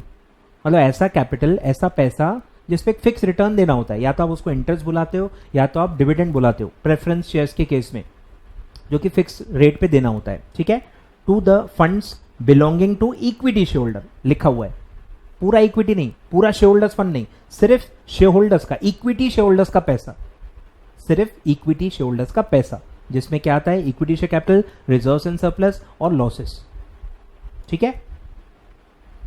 तो ये हो गया कैपिटल गियरिंग रेशियो, यानी आपने खुद के पैसे पे कितना गियरिंग लिया है, कितना गियरिंग मतलब कितना रिस्की कैपिटल लिया है, गियरिंग कहते हैं, ठीक है, कि 1 रुपए पे 5 रुपए लिया है तो 5 टाइम्स आपका गियरिंग है। मतलब 1 रुपए पे बाहर से फिक्स रिटर्न वाला, रिस्की वाला 5 टाइम्स आपने पैसा लिया है, तो ये बहुत रिस्की है, ठीक है। आगे बढ़ते हैं। फिर है प्रोप्राइटरी रेशो। प्रोप्राइटरी रेशो कि पूरे एसेट्स में प्रोप्राइटर का कितना पैसा है, पूरे पैसे में, पूरे कैपिटल एम्प्लॉयड में ओनर्स का कितना पैसा है, उसको कहते हैं प्रोप्राइटरी रेशो, ठीक है। फॉर्मूला क्या है? प्रोप्राइटरी फंड्स यानी कि ओनर का पैसा divided by total asset, total asset is equal to total liability. मतलब पूरा जो कैपिटल एम्प्लॉयड है आपका, उसमें से प्रोप्राइटरी फंड्स कितने हैं, या इसको उल्टा भी बोल सकते हैं कि टोटल एसेट में प्रोप्राइटर के कितने पैसे लगे हुए हैं, टोटल एसेट्स में प्रोप्राइटर के कितने पैसे लगे हैं, ठीक है, ये भी इससे देखा जाता है। तो प्रोप्राइटरी फंड सर कैसे कैलकुलेट होगा? Equity plus preference plus reserves minus fictitious asset, same share holders fund जो मैंने आपको बताया। और टोटल एसेट में तो आपको पता ही है, फिक्स्ड एसेट और करंट एसेट्स। फिक्टिशियस एसेट्स नहीं आते एसेट्स में, क्योंकि वो तो आपने इक्विटी से ऊपर माइनस कर दिए ना, वो तो लॉस होता है, वो आप इक्विटी से माइनस कर देते हो, उसको एक्चुअल एसेट नहीं मानते। तो fixed asset plus current asset, fictitious asset नहीं लेते। फिक्टिशियस एसेट में एग्जांपल ऑलरेडी बता चुका हूं, discount on issue of debentures, जिसमें क्योंकि डेबिट बैलेंस है तो आप एसेट साइड दिखा देते हो, पर वो कोई रियल एसेट नहीं है, कोई एक्चुअल एसेट नहीं है, कोई पैसा नहीं आने वाला, लॉस है, डेबिट बैलेंस है, इसलिए दिखाया हुआ है अकाउंटिंग रूल्स के हिसाब से, ठीक है। तो ये था आपका प्रोप्राइटरी रेशो कि टोटल एसेट्स में प्रोप्राइटरी फंड्स कितने लगे हुए हैं, जितने ज्यादा हो उतना अच्छा है, जितना ये रेशो ज्यादा हो उतना अच्छा है, उतना सेफ है, उतना जो कंपनी है वो कंजर्वेटिव है ऐसा माना जाता है। और जितना ये रेशो कम होगा उतना आप रिस्की हो, उतने ज्यादा एग्रेसिव हो ऐसा माना जाएगा, ठीक है। तो ये था आपका लॉन्ग टर्म सॉल्वेंसी रेशो, ठीक है, debt equity ratio, capital gearing ratio, preference dividend coverage ratio, interest या डेट सर्विस कवरेज रेशो, ठीक है, और एक था प्रोप्राइटरी रेशो, ठीक है। 5 रेशो हमने देखे, 5 रेशो हमने देखे।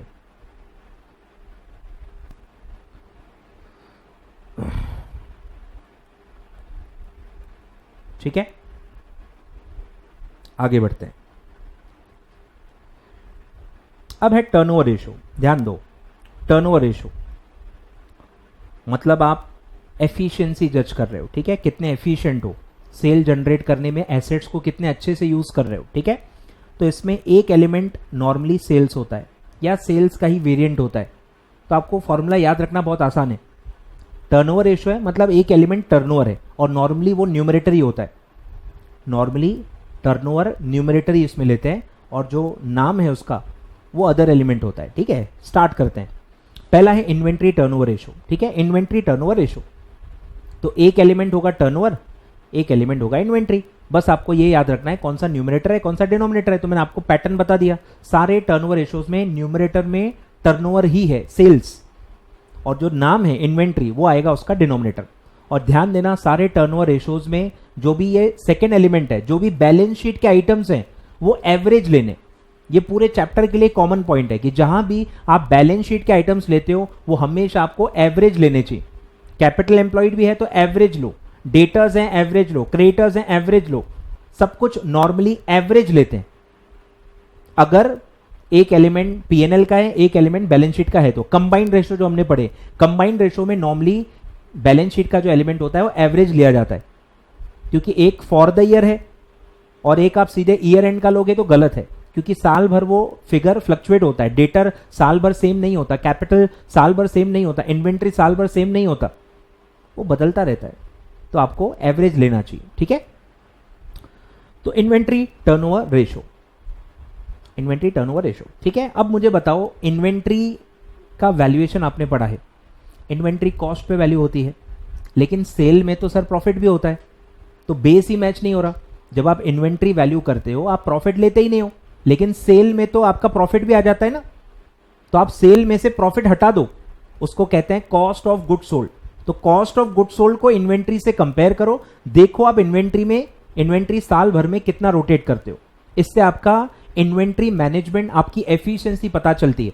जितना ये टर्नओवर ज्यादा होगा उतना आपका इन्वेंट्री मैनेजमेंट अच्छा है, उतना जल्दी जल्दी आप इन्वेंट्री को रोटेट करते हो। और अगर ये रेशो कम है मतलब आप बहुत ज्यादा इन्वेंट्री लेके चल रहे हो, ओवर इन्वेंट्री आपके पास, और आप उसको प्रॉपर्ली रोटेट नहीं कर पा रहे हो, ठीक है। This ratio is also known as stock turnover ratio, ठीक है। Inventory turnover is also known as stock turnover ratio. Establishes the relationship between COGS, ठीक है। बेस क्या है? सीओजीएस। लॉजिक मैंने आपको बता दिया, इन्वेंट्री कॉस्ट पे होती है सर, वैल्यूएशन ऑफ इन्वेंट्री आप AS2 पढ़ते हो, तो इन्वेंट्री कॉस्ट पे वैल्यू होती है। तो आप जो दूसरा फिगर लोगे उसमें भी प्रॉफिट नहीं होना चाहिए, तो आप सेल में से प्रॉफिट हटा दो, टर्नओवर में से प्रॉफिट हटा दो, तो उसको कहते हैं कॉस्ट ऑफ गुड सोल्ड, ठीक है। तो वो दिया है। And the average inventory held during the year, ठीक है। तो फॉर्मूला क्या है? COGS upon average inventory. अब COGS कैसे निकलता है बोलो? Opening stock plus purchases minus closing stock is equal to COGS, ठीक है। आई होप आपने ये पढ़ा होगा 11th 12th में। COGS का क्या फॉर्मूला है? Opening stock plus purchase minus closing stock is equal to COGS, ठीक है। तो न्यूमरेटर आएगा COGS divided by average inventory. और कोई भी एवरेज कैसे निकालते हैं? Opening plus closing divided by 2, opening plus closing divide by 2, average inventory, ठीक है। अब इसका इंटरप्रिटेशन सुन लो, ठीक है। क्या है? Indicates that how fast the inventory is used और सोल्ड। रॉ मटेरियल है तो यूज्ड, फिनिश गुड्स है तो सोल्ड, ठीक है। High ratio is good from the view point of liquidity and vice versa, कि जल्दी जल्दी इन्वेंट्री कन्वर्ट हो जाती है तो पैसा जल्दी रियलाइज हो जाता है, तो आपकी इन्वेंट्री भी लिक्विड है, ठीक है। A low ratio would indicate that inventory is not used और सोल्ड और lost and stage in shelf और in warehouse for a longer time, मतलब वो इलिक्विड है, समय बहुत ज्यादा लगता है आपको उसको कैश में कन्वर्ट करने के लिए, ठीक है। तो ये हो गया इन्वेंट्री टर्नओवर रेशो, ठीक है। फॉर्मूला क्या है? मेरे साथ साथ बोलते जाओ sir. COGS divided by average inventory. COGS क्यों लिया और COGS निकालना रहा तो उसके दो फॉर्मूले हैं। एक तो मैंने आपको बता दिया, opening plus purchase minus closing. एक और फॉर्मूला है सर, सेल में से आप GP माइनस कर लो, sales minus gross profit is equal to COGS। तो डेटा आपको कैसा दिया है उसके हिसाब से आपको निकालना है। सेल और जीपी मार्जिन दी है तो आप सेल में से जीपी मार्जिन माइनस कर लो तो आपको सीओजीएस आ जाएगा। अगर आपको परचेस और ओपनिंग क्लोजिंग स्टॉक की डिटेल दी है तो आप सेकंड फॉर्मूले से आप निकाल सकते हो, opening plus purchase minus closing stock. ठीक है, दोनों चलता है, आंसर सेम आता है। क्लियर है? क्लियर है क्या? यस बोलते जाओ। चलिए, अब है debtor turnover ratio. Debtor turnover ratio, इसमें आप डेटर का रोटेशन निकाल रहे हो कि आप क्रेडिट सेल करते हो, फिर डेटर बनता है, फिर आप उससे कलेक्शन करते हो। ये बेसिकली आपको आपकी कलेक्शन पॉलिसी कैसी है वो पता करता है कि अगर आपका डेटर टर्नओवर अच्छा है, मतलब आपकी क्रेडिट पॉलिसी बहुत अच्छी है, आपका कलेक्शन बहुत अच्छा है, आप जल्दी से डेटर जनरेट करते हो और जल्दी से कलेक्ट कर लेते हो, और जितनी बार ये साइकिल आप करोगे उतनी आपकी सेल ज्यादा होती है, उतना आपका पैसा जो डेटर में लगा होता है वो कम होता है। इन्वेस्टमेंट इन डेटर, ये आप एफएम में पढ़ोगे, एफएम में आता है, वर्किंग कैपिटल चैप्टर में आप पढ़ोगे। तो ये पूरा क्रेडिट पॉलिसी बताएगा। ठीक है, in case firm sells goods on credit, realisation of sales revenue is delayed and receivables are created. ठीक है, cash is realised from these receivable later on, speed with which these receivables are collected affects the liquidity position of the firm. Debtor turnover ratio throws light on the collection and credit policy of the firm. ठीक है, तो formula क्या है? Credit sale. अब देखो फिर cell को alter करेंगे, डेटर का कैश सेल से कोई लेना देना नहीं है। अब डेटर में भी प्रॉफिट होता है, ध्यान देना, डेटर में भी प्रॉफिट होता है सर। क्रेडिट सेल से डेटर जनरेट होता है, क्रेडिट सेल में भी आप कमाते हो, क्रेडिट सेल में भी आप कमाते हो, इसलिए यहां पे प्रॉफिट माइनस नहीं होता, क्योंकि डेटर भी प्रॉफिट पे होता है, सेल भी प्रॉफिट वाला लेंगे, पूरा सेल लेंगे। ठीक है, तो प्रॉफिट माइनस यहां नहीं करेंगे, लेकिन टोटल सेल नहीं लेंगे, क्योंकि टोटल सेल पे डेटा जनरेट नहीं होता। कैश सेल का डेटर से कोई लेना देना नहीं होता है, debtor is purely generated on credit sale, इसीलिए यहां पे न्यूमरेटर थोड़ा सा बदल लेना है, क्रेडिट सेल लेना है, बेस मैच करना है। बेसिकली इन्वेंट्री का हमने बेस मैच किया, सीओजीएस लिया, सिमिलरली डेटर का बेस मैच करो, क्रेडिट सेल आपको लेना है। ठीक है, और डेटर आपको एवरेज लेना है। अब क्रेडिट सेल तो आपको दिया ही रहेगा, या परसेंटेज दिया रहेगा, टोटल सेल दिया रहेगा, उसमें लिखा रहेगा कि 20% कैश है, तो बचा हुआ 80 क्या होगा? क्रेडिट। सिंपल वे में ऐसा आपको स्प्लिट करना होता है। क्लियर है? तो credit sale divided by average debtor, इससे आपको पता चलेगा नंबर ऑफ टाइम्स कि कितनी बार साल में आप डेटर को रोटेट कर रहे हो, बार बार आप डेटा जनरेट कर रहे हो, कलेक्ट कर रहे हो, जनरेट कर रहे हो, कलेक्ट कर रहे हो, तो इससे आपकी एफिशिएंसी पता चलती है, डेटर मैनेजमेंट आपका कैसा है वो आपको पता चलेगा, क्रेडिट और कलेक्शन पॉलिसी कैसी है वो आपको पता चलेगी। और अगर आप ये आपका रेशो बहुत कम है, मतलब आपका कलेक्शन बहुत पुअर है, आप प्रॉपर्ली कलेक्ट नहीं कर पा रहे हो, या तो फिर आपने बहुत ज्यादा उधारी दे दी है, बहुत ही ज्यादा उधारी जब आप देते हो, जब भी आपका क्रेडिट पीरियड बहुत ज्यादा होता है तो उतना ही टर्नओवर कम आता है। एग्जाम्पल लो, अगर मैंने 6 महीने की क्रेडिट दी होगी, 6 महीने की क्रेडिट दी होगी, तो साल भर में तो मैं 2 ही साइकिल घुमा पाऊंगा, बेचूंगा 6 महीने बाद पैसे मिलेंगे, फिर बेचूंगा, फिर 6 महीने बाद पैसे मिलेंगे, मतलब साल में 2 ही साइकिल में घुमा पाऊंगा।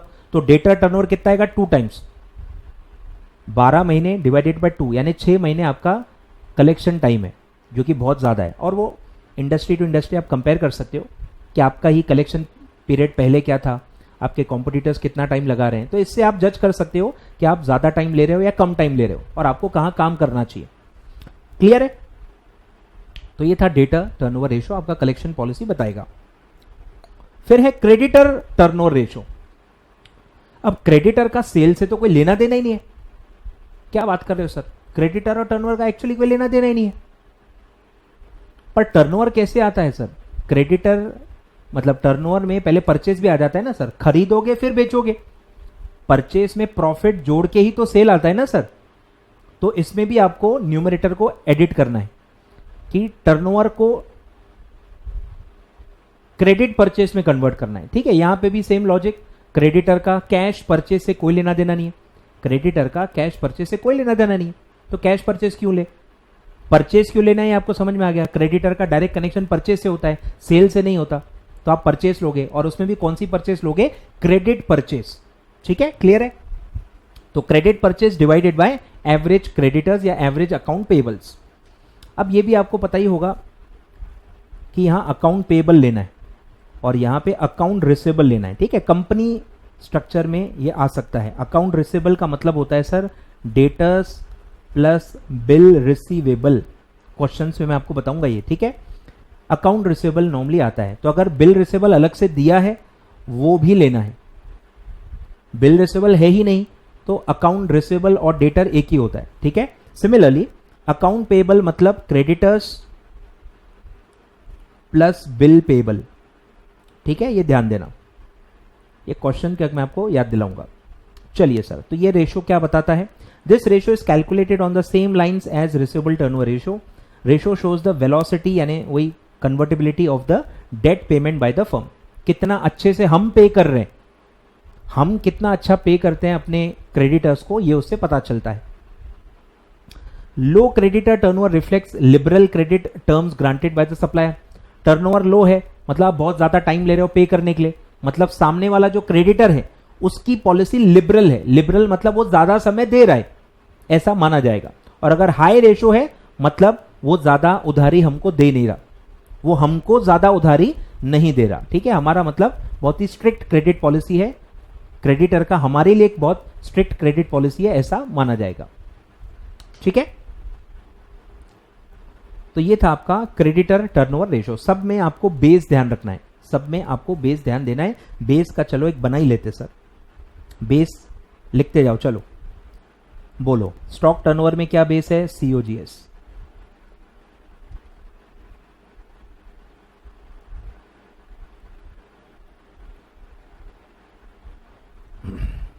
लिखते जाओ, COGS।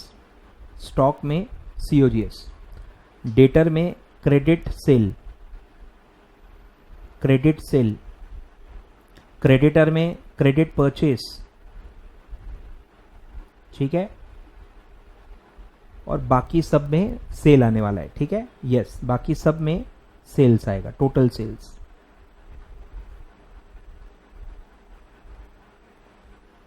ठीक है। लिखते जाओ, बेटर रहेगा। मतलब सिर्फ 3 जगह पे ध्यान देना है, 3 जगह पे न्यूमरेटर को बदलना है। स्टॉक टर्नओवर रेशो में COGS लेना है, प्रॉफिट हटा देना है। डेटर में क्रेडिट सेल लेना है और क्रेडिटर में क्रेडिट परचेस लेना है, ठीक है। बस ये 3 जगह पे आपको ध्यान देना है।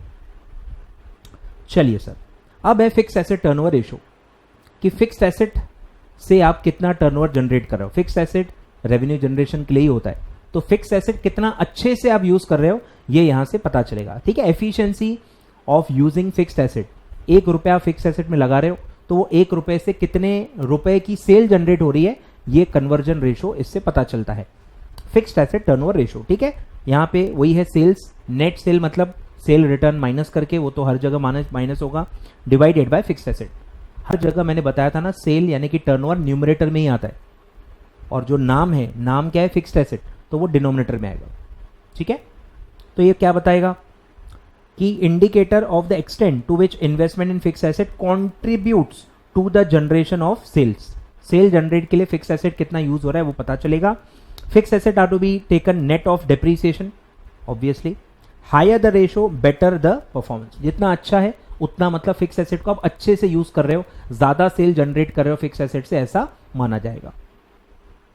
और फिर है वर्किंग कैपिटल टर्नओवर रेशो, ठीक है, same, net sale divided by working capital, और ये भी वही है, extend to which working capital funds have been employed in the business towards sales, ठीक है। वर्किंग कैपिटल कितने अच्छे से आप यूज कर रहे हो for generating sales.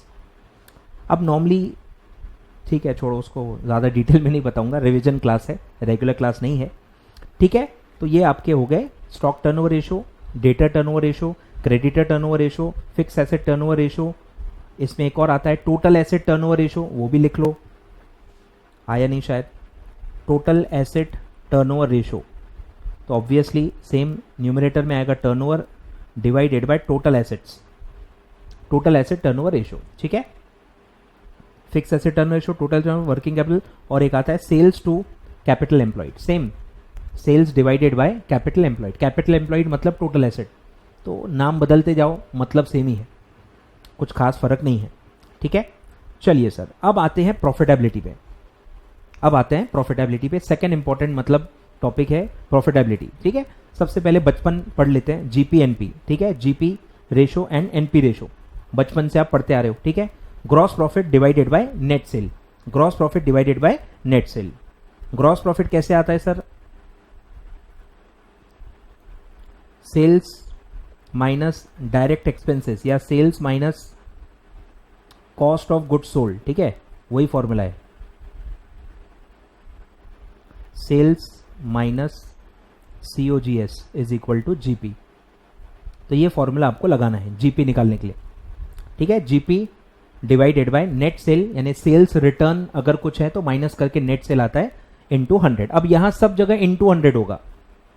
Profitability ratio हमेशा क्या होगा, इंटू 100, क्योंकि वो परसेंटेज में निकलते हैं, as a percentage of sale. जो भी बेस है उसका परसेंटेज होता है, ठीक है। तो जीपी कैसे निकलेगा, सेल माइनस COGS, और COGS कैसे निकलता है, वही फॉर्मूला है, opening plus purchase minus closing stock. अब ये होता है बेस, कि आपका बिजनेस कितना तगड़ा है, आपके बिजनेस में कितना दम है, ये जीपी मार्जिन बताता है। भले एनपी मार्जिन देखो कम ज्यादा होते रहेगी, जीपी मार्जिन मोर और लेस सेम होनी चाहिए या बढ़नी चाहिए, कम नहीं होनी चाहिए, क्योंकि ग्रॉस प्रॉफिट से ही आप सारे इनडायरेक्ट एक्सपेंसेस को रिकवर करते हो। ग्रॉस प्रॉफिट से ही आप सारे इनडायरेक्ट एक्सपेंसेस को रिकवर करते हो और फिर ही आपका नेट प्रॉफिट बचता है। तो जीपी मार्जिन सफिशिएंट होना, अच्छी होना बहुत जरूरी है, इसी से बिजनेस की स्ट्रेंथ पता चलती है, ठीक है। तो बहुत सारा दिया है, मैं पढ़ूंगा नहीं, ठीक है, ध्यान दो। काम का मैं बता देता हूं, ठीक है, दिया है। It is expected that ratio would be quite high, GP margin बहुत ज्यादा होनी चाहिए, so as to cover not only the remaining cost but also allow the proper returns to the owner. Indirect expense सारे माइनस करने के बाद ही profit बचता है। तो जीपी मार्जिन ही बहुत कम है आपकी, तो नेट प्रॉफिट भी कम ही आएगा। तो GP margin should be quite high और sufficiently high to cover all the indirect expenses, abnormal losses, और फिर एक सफिशिएंट रिटर्न भी ओनर्स के लिए बचना चाहिए, ठीक है। फिर है नेट प्रॉफिट रेशो, सारे इनडायरेक्ट एक्सपेंसेस आप माइनस कर लेते हो। एनपी कैसे निकलता है sir, GP minus indirect expenses, याद आ रहा है, जीपी माइनस इनडायरेक्ट एक्सपेंसेस आप कर लो तो क्या आता है, एनपी, उसी को कहते हैं ऑपरेटिंग प्रॉफिट। अब ऑपरेटिंग प्रॉफिट का मतलब क्या है कि डेली जो आपकी एक्टिविटी है, जो आपकी रेवेन्यू जनरेटिंग एक्टिविटी है, जिसमें आप डे टू डे काम करते हो, उसमें से आप कितना कमा रहे हो। अब सर हम जो भी कमाते हैं उससे ही कमाते हैं, ऐसा नहीं है। कुछ एबनॉर्मल आइटम्स भी होते हैं, कुछ नॉन ऑपरेटिंग आइटम्स भी होते हैं जो आपका रोज का काम नहीं है। मौका मिला आपने कमीशन कमा ली, मौका मिला आपने इंटरेस्ट कमा लिया, पर ये आपका रोज का काम नहीं है, तो आप ये हटा दो। सिमिलरली मैंने बताया था इन्वेस्टमेंट्स, अगर आपका नॉन ट्रेड इन्वेस्टमेंट है, रोज का काम नहीं है, पर नॉन ट्रेड इन्वेस्टमेंट है, तो उस पर हो सकता है प्रॉफिट हुआ हो बेच के, उस पर ब्याज मिला हो, तो ये सारे नॉन ऑपरेटिंग आइटम्स होते हैं। तो नॉन ऑपरेटिंग आइटम्स आपको हटा देने, आए ख्याल में। तो नॉर्मल प्रॉफिट में से अगर आप नॉन ऑपरेटिंग आइटम हटा दो तो उसको ऑपरेटिंग प्रॉफिट कहते हैं, ठीक है। तो operating profit divided by net sales, ठीक है। तो दिया है देखो कि नेट मार्जिन में आप क्या क्या माइनस करते हो, ग्रॉस प्रॉफिट लेते हो पहले, फिर आप डिडक्ट करते हो administration, selling and distribution expenses, और ध्यान दो दिया है non operating income such as dividend received, non operating expenses are ignored. तो सारे जो नॉन ऑपरेटिंग आइटम्स हैं उनको आपको रिवर्स करना है, क्योंकि वो ऑलरेडी आप एड लेस कर देते हो। तो अगर आप जीपी से स्टार्ट कर रहे हो तो आप लो ही मत, मतलब एक डायरेक्ट मेथड होती है, एक इनडायरेक्ट मेथड होती है। डायरेक्ट मेथड है आप जीपी में से एक एक एलिमेंट माइनस कर रहे हो, तो आप नॉन ऑपरेटिंग आइटम्स को माइनस या प्लस करो ही मत, इग्नोर कर दो। और अगर आप एनपी से स्टार्ट कर रहे हो, आपका ऑलरेडी एनपी निकला हुआ है और उसमें non operating items already adjust किए हुए हैं, तो उनको रिवर्स कर लो, आए ख्याल में। यानी कि लिखो क्या रहता है, जीपी माइनस सिर्फ operating expenses, GP minus operating expenses करूंगा तो उसको कहेंगे ऑपरेटिंग प्रॉफिट। ये डायरेक्ट मेथड हो गया। और इनडायरेक्ट मेथड क्या है कि भाई नेट प्रॉफिट से स्टार्ट करो, जिसमें सारे आइटम इंक्लूड कर लिए गए, तो उसमें से एड बैक करो नॉन ऑपरेटिंग एक्सपेंस। एक्सपेंस क्या होते हैं, माइनस, तो आप रिवर्स करो, नॉन ऑपरेटिंग एक्सपेंस को एड बैक कर लो, और इनकम नॉर्मली ऐड होती है, आप वापस माइनस कर लो, ठीक है, माइनस नॉन ऑपरेटिंग इनकम। तो जो निकलेगा उसको कहेंगे ऑपरेटिंग प्रॉफिट। क्लियर है, लिखो, लिख लो, क्वेश्चन के वक्त काम आएगा। ऐसे दो फॉर्मूलेज होते हैं,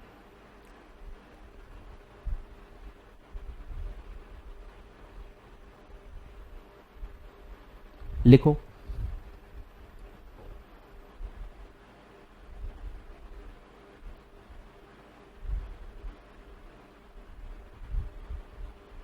चलिए आगे बढ़ते हैं।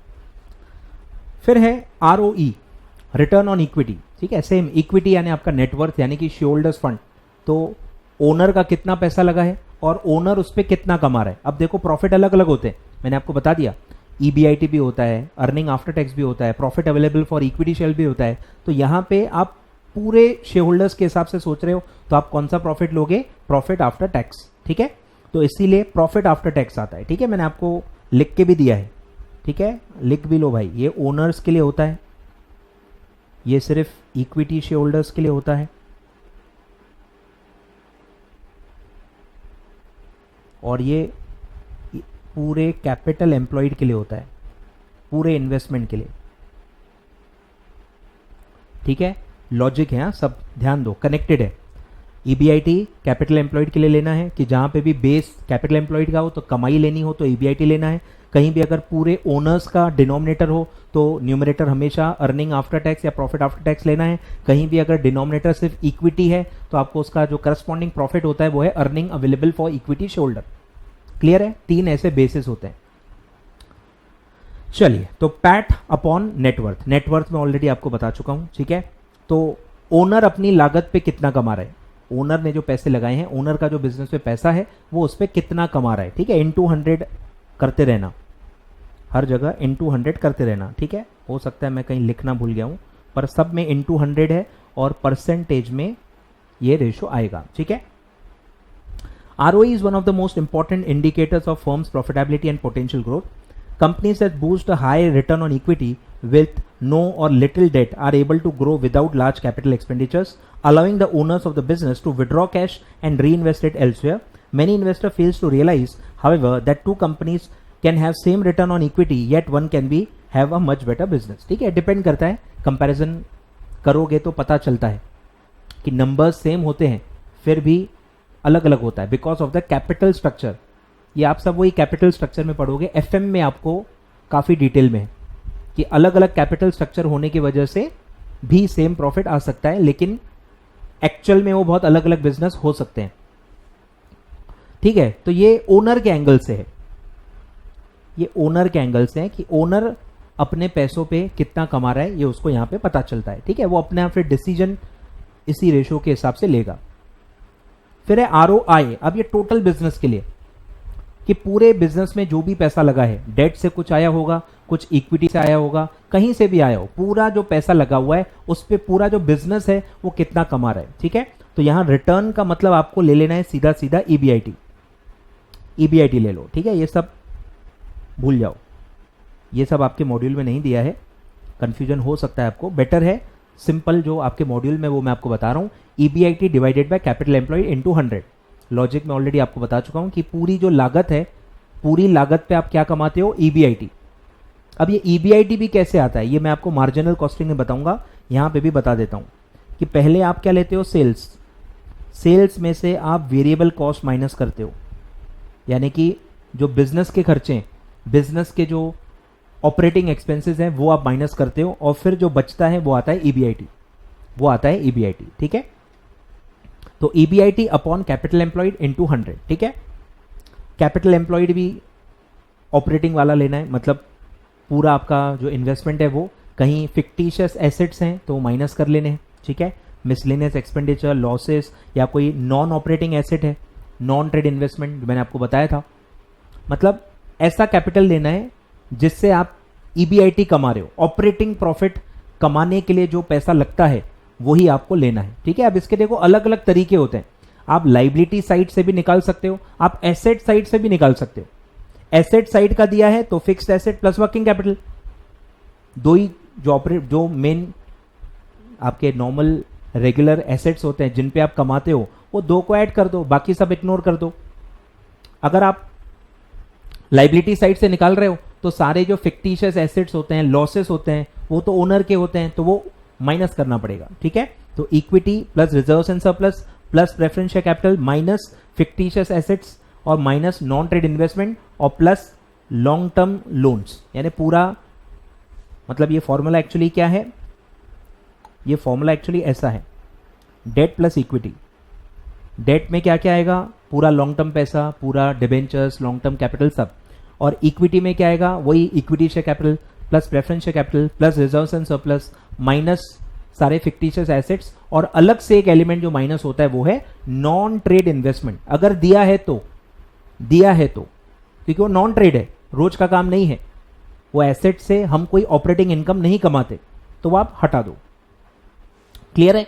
तो आप एसेट से भी निकाल सकते हो, लाइबिलिटी साइड से भी निकाल सकते हो, कोई भी प्रॉब्लम नहीं है। डिपेंड करता है कि डेटा कैसा दिया है, ठीक है। तो ये सब हम जब रेशो निकालेंगे तब मैं आपको फिर से याद दिलाऊंगा, ठीक है। चलिए आगे बढ़ते हैं। फिर है ROA, ठीक है। ये सब रेशोज जितने आप बना सकते हो बन सकते हैं, मीनिंग ऑलमोस्ट सेम है। मैं रिटर्न ऑन इन्वेस्टमेंट निकालूं या रिटर्न ऑन एसेट निकालूं, बहुत ही कम फर्क होता है, ठीक है। तो रिटर्न ऑन टोटल एसेट, पूरे एसेट पे हम क्या कमाते हैं, ठीक है। सेम आप प्रॉफिट आफ्टर टैक्स भी ले सकते हो, EBIT भी ले सकते हो, EBIT भी चलता है, ठीक है। यहां आपको प्रॉफिट आफ्टर टैक्स दिया है तो वो ले लो, ठीक है, divided by total assets into 100, ठीक है।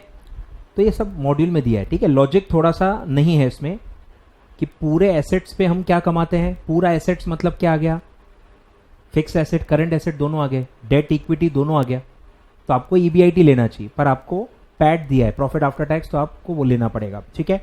फिर है share holders fund, return on share holders fund और रिटर्न ऑन नेटवर्थ, ठीक है। ये तो ईजी है, डिनोमिनेटर शेयर होल्डर्स फंड है जो आपको पता ही है, equity plus preference plus reserve surplus minus fictitious assets, ठीक है। और उस पर हम जो कमाते हैं that is net profit after interest and tax, मतलब profit after tax. After interest तो होता ही है ना, अगर कोई चीज आफ्टर टैक्स है तो आफ्टर इंटरेस्ट भी है, ठीक है। आप एक कट कर सकते हो, सीधे मतलब क्या है, profit after tax, PAT divided by share holders fund into 100, ठीक है। सिंपल फॉर्मूलेज हैं, बस आपको बेस और उसका न्यूमरेटर करस्पॉन्डिंग क्या होगा ये आपको ख्याल रखना है, ठीक है। तो ये सारे आपके प्रॉफिटेबिलिटी रेशियोज हैं। सबसे इंपॉर्टेंट जो है वो है GPNP और ROI, GPNP ROI, फिर है ROE, ROA और RO मतलब वो नेटवर्थ, रिटर्न ऑन नेटवर्थ और return on share holders fund, ठीक है। ये सारे आपके प्रॉफिटेबिलिटी रेशियो हैं, सब में इनटू 100 करना है, सारे रेशियोज परसेंटेज में आते हैं, क्लियर है। अब आते हैं लास्ट पार्ट पे, that is market test ratio, जो मैंने आपको बता दिया कि ये लिस्टेड कंपनीज के लिए नॉर्मली आता है। ऐसे फैक्टर्स, ऐसे रेशियोज लिए जाते हैं जिनका इफेक्ट मार्केट प्राइस पे होता है। तो स्टार्ट करते हैं। सबसे पहला है अर्निंग पर शेयर, काफी जगह आपने सुना पड़ा होगा, नाम में भी मीनिंग है। अर्निंग को पर शेयर पे आप कैलकुलेट कर रहे हो, मतलब पूरी अर्निंग जो होती है कंपनी की, जो शेयर होल्डर्स के लिए बचती है, ऐसी अर्निंग जो शेयर होल्डर्स के लिए बचती है वो आप पर शेयर बेसिस पे कैलकुलेट कर रहे हो, ठीक है। तो लॉजिकल फॉर्मूला है कि टोटल अर्निंग कितनी बचती है फॉर शेयर होल्डर्स, जो मैंने आपको बता दिया, ये निकलेगा अर्निंग अवेलेबल फॉर इक्विटी, जिसका फॉर्मूला क्या होगा, earning after tax minus preference dividend, earning after tax minus preference dividend is equal to earning available for equity. अब इसको डिवाइड कर दो नंबर ऑफ शेयर्स से, नंबर ऑफ इक्विटी शेयर्स, तो आपको अर्निंग पर शेयर पता चल जाएगा, ठीक है। एकदम सिंपल है, net profit available for equity share holder, जिसका क्या फॉर्मूला होगा, PAT minus preference dividend, PAT minus preference dividend divided by number of ordinary और इक्विटी शेयर्स, जो भी आप कहो। और ये बताएगा कि एक शेयर होल्डर पर शेयर कितना कमा रहा है, पर शेयर बेसिस पे एक शेयर होल्डर कितना कमा रहा है, कंपनी उसको कितना कमा के दे रही है, ये इससे पता चलेगा, ठीक है। अब यहां इंटू 100 नहीं है, ध्यान देना, यहां इंटू 100 नहीं है, ये रुपीस पर शेयर आएगा। ये कैसे आता है, रुपीस पर शेयर पे कितना पैसा आप कमा रहे हो ये पता चलता है। फिर है DPS, dividend per share, same कि टोटल डिविडेंड हम कितना बांट रहे हैं, जो भी कमाई बचती है उसमें से बोर्ड ऑफ डायरेक्टर डिसाइड करते हैं कि कितना रिटेन करना है और कितना बांटना है। यही आप कंपनी लॉ में पढ़ते हो, यही आप फाइनेंशियल मैनेजमेंट में पढ़ते हो कि ये एक डिविडेंड पॉलिसी है कि कमाई में से कितना हिस्सा, कितना परसेंटेज हम डिस्ट्रीब्यूट करें in the form of cash to equity shareholders in form of dividend, या कितना हम अपने फ्यूचर बिजनेस के लिए बचा के रखें, ठीक है। डिविडेंड पॉलिसी आप इसको कहते हो। तो जितना भी हिस्सा आप बांट रहे हो उसको कहेंगे डिविडेंड पर शेयर। तो total dividend divided by number of shares, same formula है। Total profits distributed to equity shareholders divided by number of equity shareholders. ठीक है, कितना टोटल डिविडेंड आपने बांटा है कंपनी ने divided by number of equity shareholders. ठीक है, फिर है प्राइस अर्निंग रेशो, बहुत ही अलग बहुत ही अच्छा रेशो है, PE ratio, price earning ratio. नाम में ही फॉर्मूला है price earning ratio, price divided by earning, सब पर शेयर लेना है, market price per share, earning per share, हो गया फॉर्मूला। इनटू 100 नहीं है, ठीक है, नंबर ऑफ टाइम्स में आएगा, ये क्या आएगा, नंबर ऑफ टाइम्स। क्लियर है? तो ये क्या बताता है कि कमाई के मुकाबले आपका प्राइस कितना है, इससे एक्चुअली मार्केट कॉन्फिडेंस भी पता चलता है। ये बैरोमीटर माना जाता है ऑफ द मार्केट सेंटिमेंट, कि कोई कंपनी के लिए आप क्या हद तक पैसा देने के लिए रेडी हो, आपको मतलब उसका फ्यूचर कितना अच्छा लगता है, कितना मार्केट उसके लिए बुलिश है, ये पता चलता है प्राइस अर्निंग रेशो से। कि सपोज कोई कंपनी है वो 10 रुपए कमाती है एक साल में, अर्निंग पर शेयर है 10 रुपए, पर शेयर 10 रुपए कमा के देती है, पर उसका मार्केट में प्राइस है 100 रुपए, तो पी रेशो कितना आएगा, 100 डिवाइडेड बाय 10, यानी कि 10 टाइम्स, 10 गुना, मतलब एक साल की कमाई के 10 गुना तक लोग पैसा देने के लिए रेडी है। इसको फिर आप अलग अलग और कंपनी से कंपेयर कर सकते हो, किसी का 2 टाइम्स आएगा, किसी का 20 टाइम्स आएगा, किसका 100 टाइम्स आएगा। तो इससे पता चलता है कि इन्वेस्टर का कॉन्फिडेंस कितना है उस शेयर में, इन्वेस्टर का कॉन्फिडेंस कितना है उस शेयर में, कमाई के मुकाबले कितना ज्यादा पैसा इन्वेस्टर देने के लिए रेडी है, ये इससे पता चलता है। ठीक है, तो market price per share divided by earning per share, नाम में ही फॉर्मूला है, प्राइस मतलब मार्केट प्राइस, अर्निंग मतलब ईपीएस, सब पर शेयर लेना है और नंबर ऑफ टाइम्स में ये आंसर आएगा। ठीक है, और इसी को बैरोमीटर कहते हैं, barometer of market sentiment, bullish sentiment है कि बेरिश सेंटिमेंट है, ये आपको इससे पता चलता है। तो ये सब दिया है, predicting the future market values of the shares with reasonable limits. ठीक है, पी रेशो से पता चलता है कितना कमा रहा है तो कितनी प्राइस होनी चाहिए, कितना कमा रहा है तो कितनी प्राइस होनी चाहिए, पी रेशो को अगर आप कांस्टेंट मानो तो ऐसे उसको फ्यूचर प्रेडिक्शन के लिए भी यूज किया जा सकता है, वैल्यूएशन के लिए यूज किया जा सकता है। ठीक है, और फिर है पे आउट रेशो, यही है जो मैंने आपको बताया डिविडेंड पॉलिसी। डिविडेंड पॉलिसी जो आप पढ़ते हो वो पे आउट रेशो होता है कि कमाई का कितना परसेंटेज हम डिविडेंड के रूप में बांट दें, ये बोर्ड ऑफ डायरेक्टर्स डिसाइड करता है, ये बोर्ड रिकमेंड करता है, फिर शेयर होल्डर्स एजीएम में अप्रूव करते हैं, ये आप सब लॉ में पढ़ते हो। ठीक है, तो जो रेशो है कितना प्रतिशत कमाई का हिस्सा बांटें उसको कहते हैं पे आउट रेशो।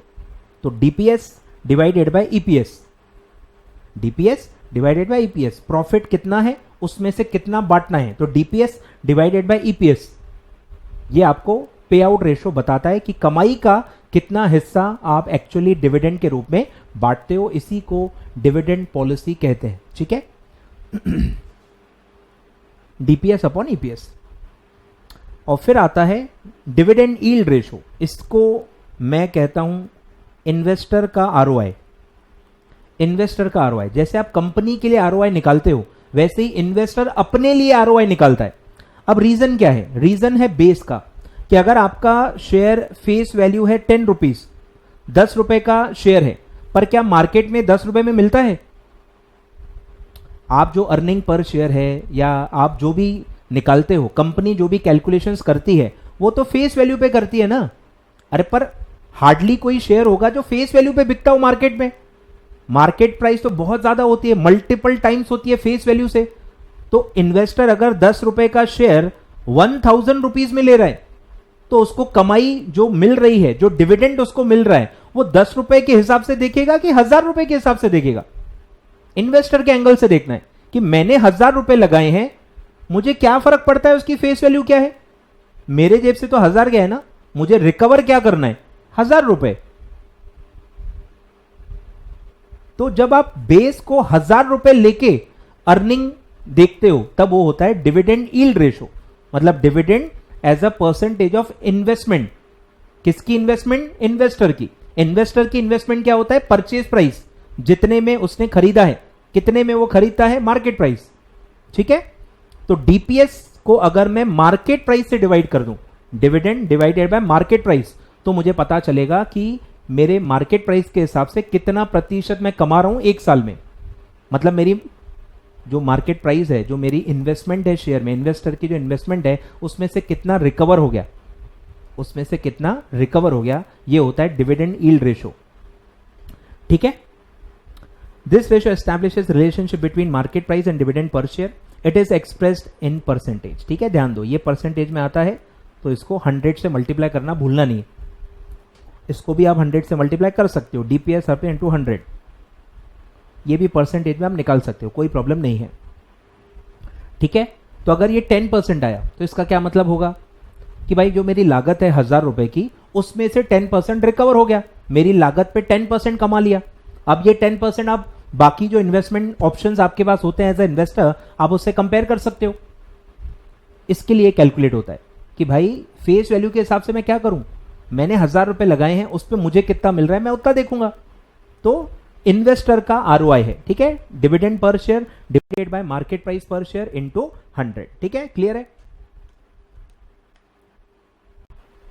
तो ऐसा ये कैलकुलेट होता है। ठीक है, तो दिया ही है, देखो, dividends on paid up value of the shares do not reflect the actual rate of earning, क्योंकि हार्डली कोई शेयर होगा जो फेस वैल्यू पे बिकता होगा या पेड अप वैल्यू के आसपास भी होगा। सारे प्राइजेस मल्टीपल टाइम्स होते हैं। ठीक है, फेस वैल्यू से कहीं गुना ज्यादा मार्केट प्राइस चलती है, इसीलिए it is logical to calculate the investors return, यानी कि डिविडेंड जो होता है वो आप मार्केट प्राइस पे कैलकुलेट करो, तो इन्वेस्टर उसको अपना आरओआई मान के अपना डिसीजन ले सकता है। ठीक है, तो ये था पूरा आपका, ध्यान दो। ठीक है, जीपी पढ़ लिया, एनपी पढ़ लिया, आरओआई पढ़ लिया, रिटर्न ऑन नेटवर्थ, ऑपरेटिंग, अच्छा ऑपरेटिंग रेशो नहीं आया, ऑपरेटिंग प्रॉफिट रेशो अलग होता है, सिर्फ ऑपरेटिंग रेशो अलग होता है। ठीक है, मैं बता देता हूं।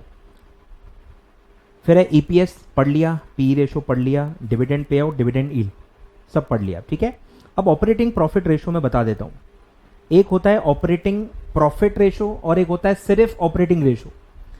तो पहला है ऑपरेटिंग प्रॉफिट रेशो, वो है operating profit divided by sales, net sales into 100।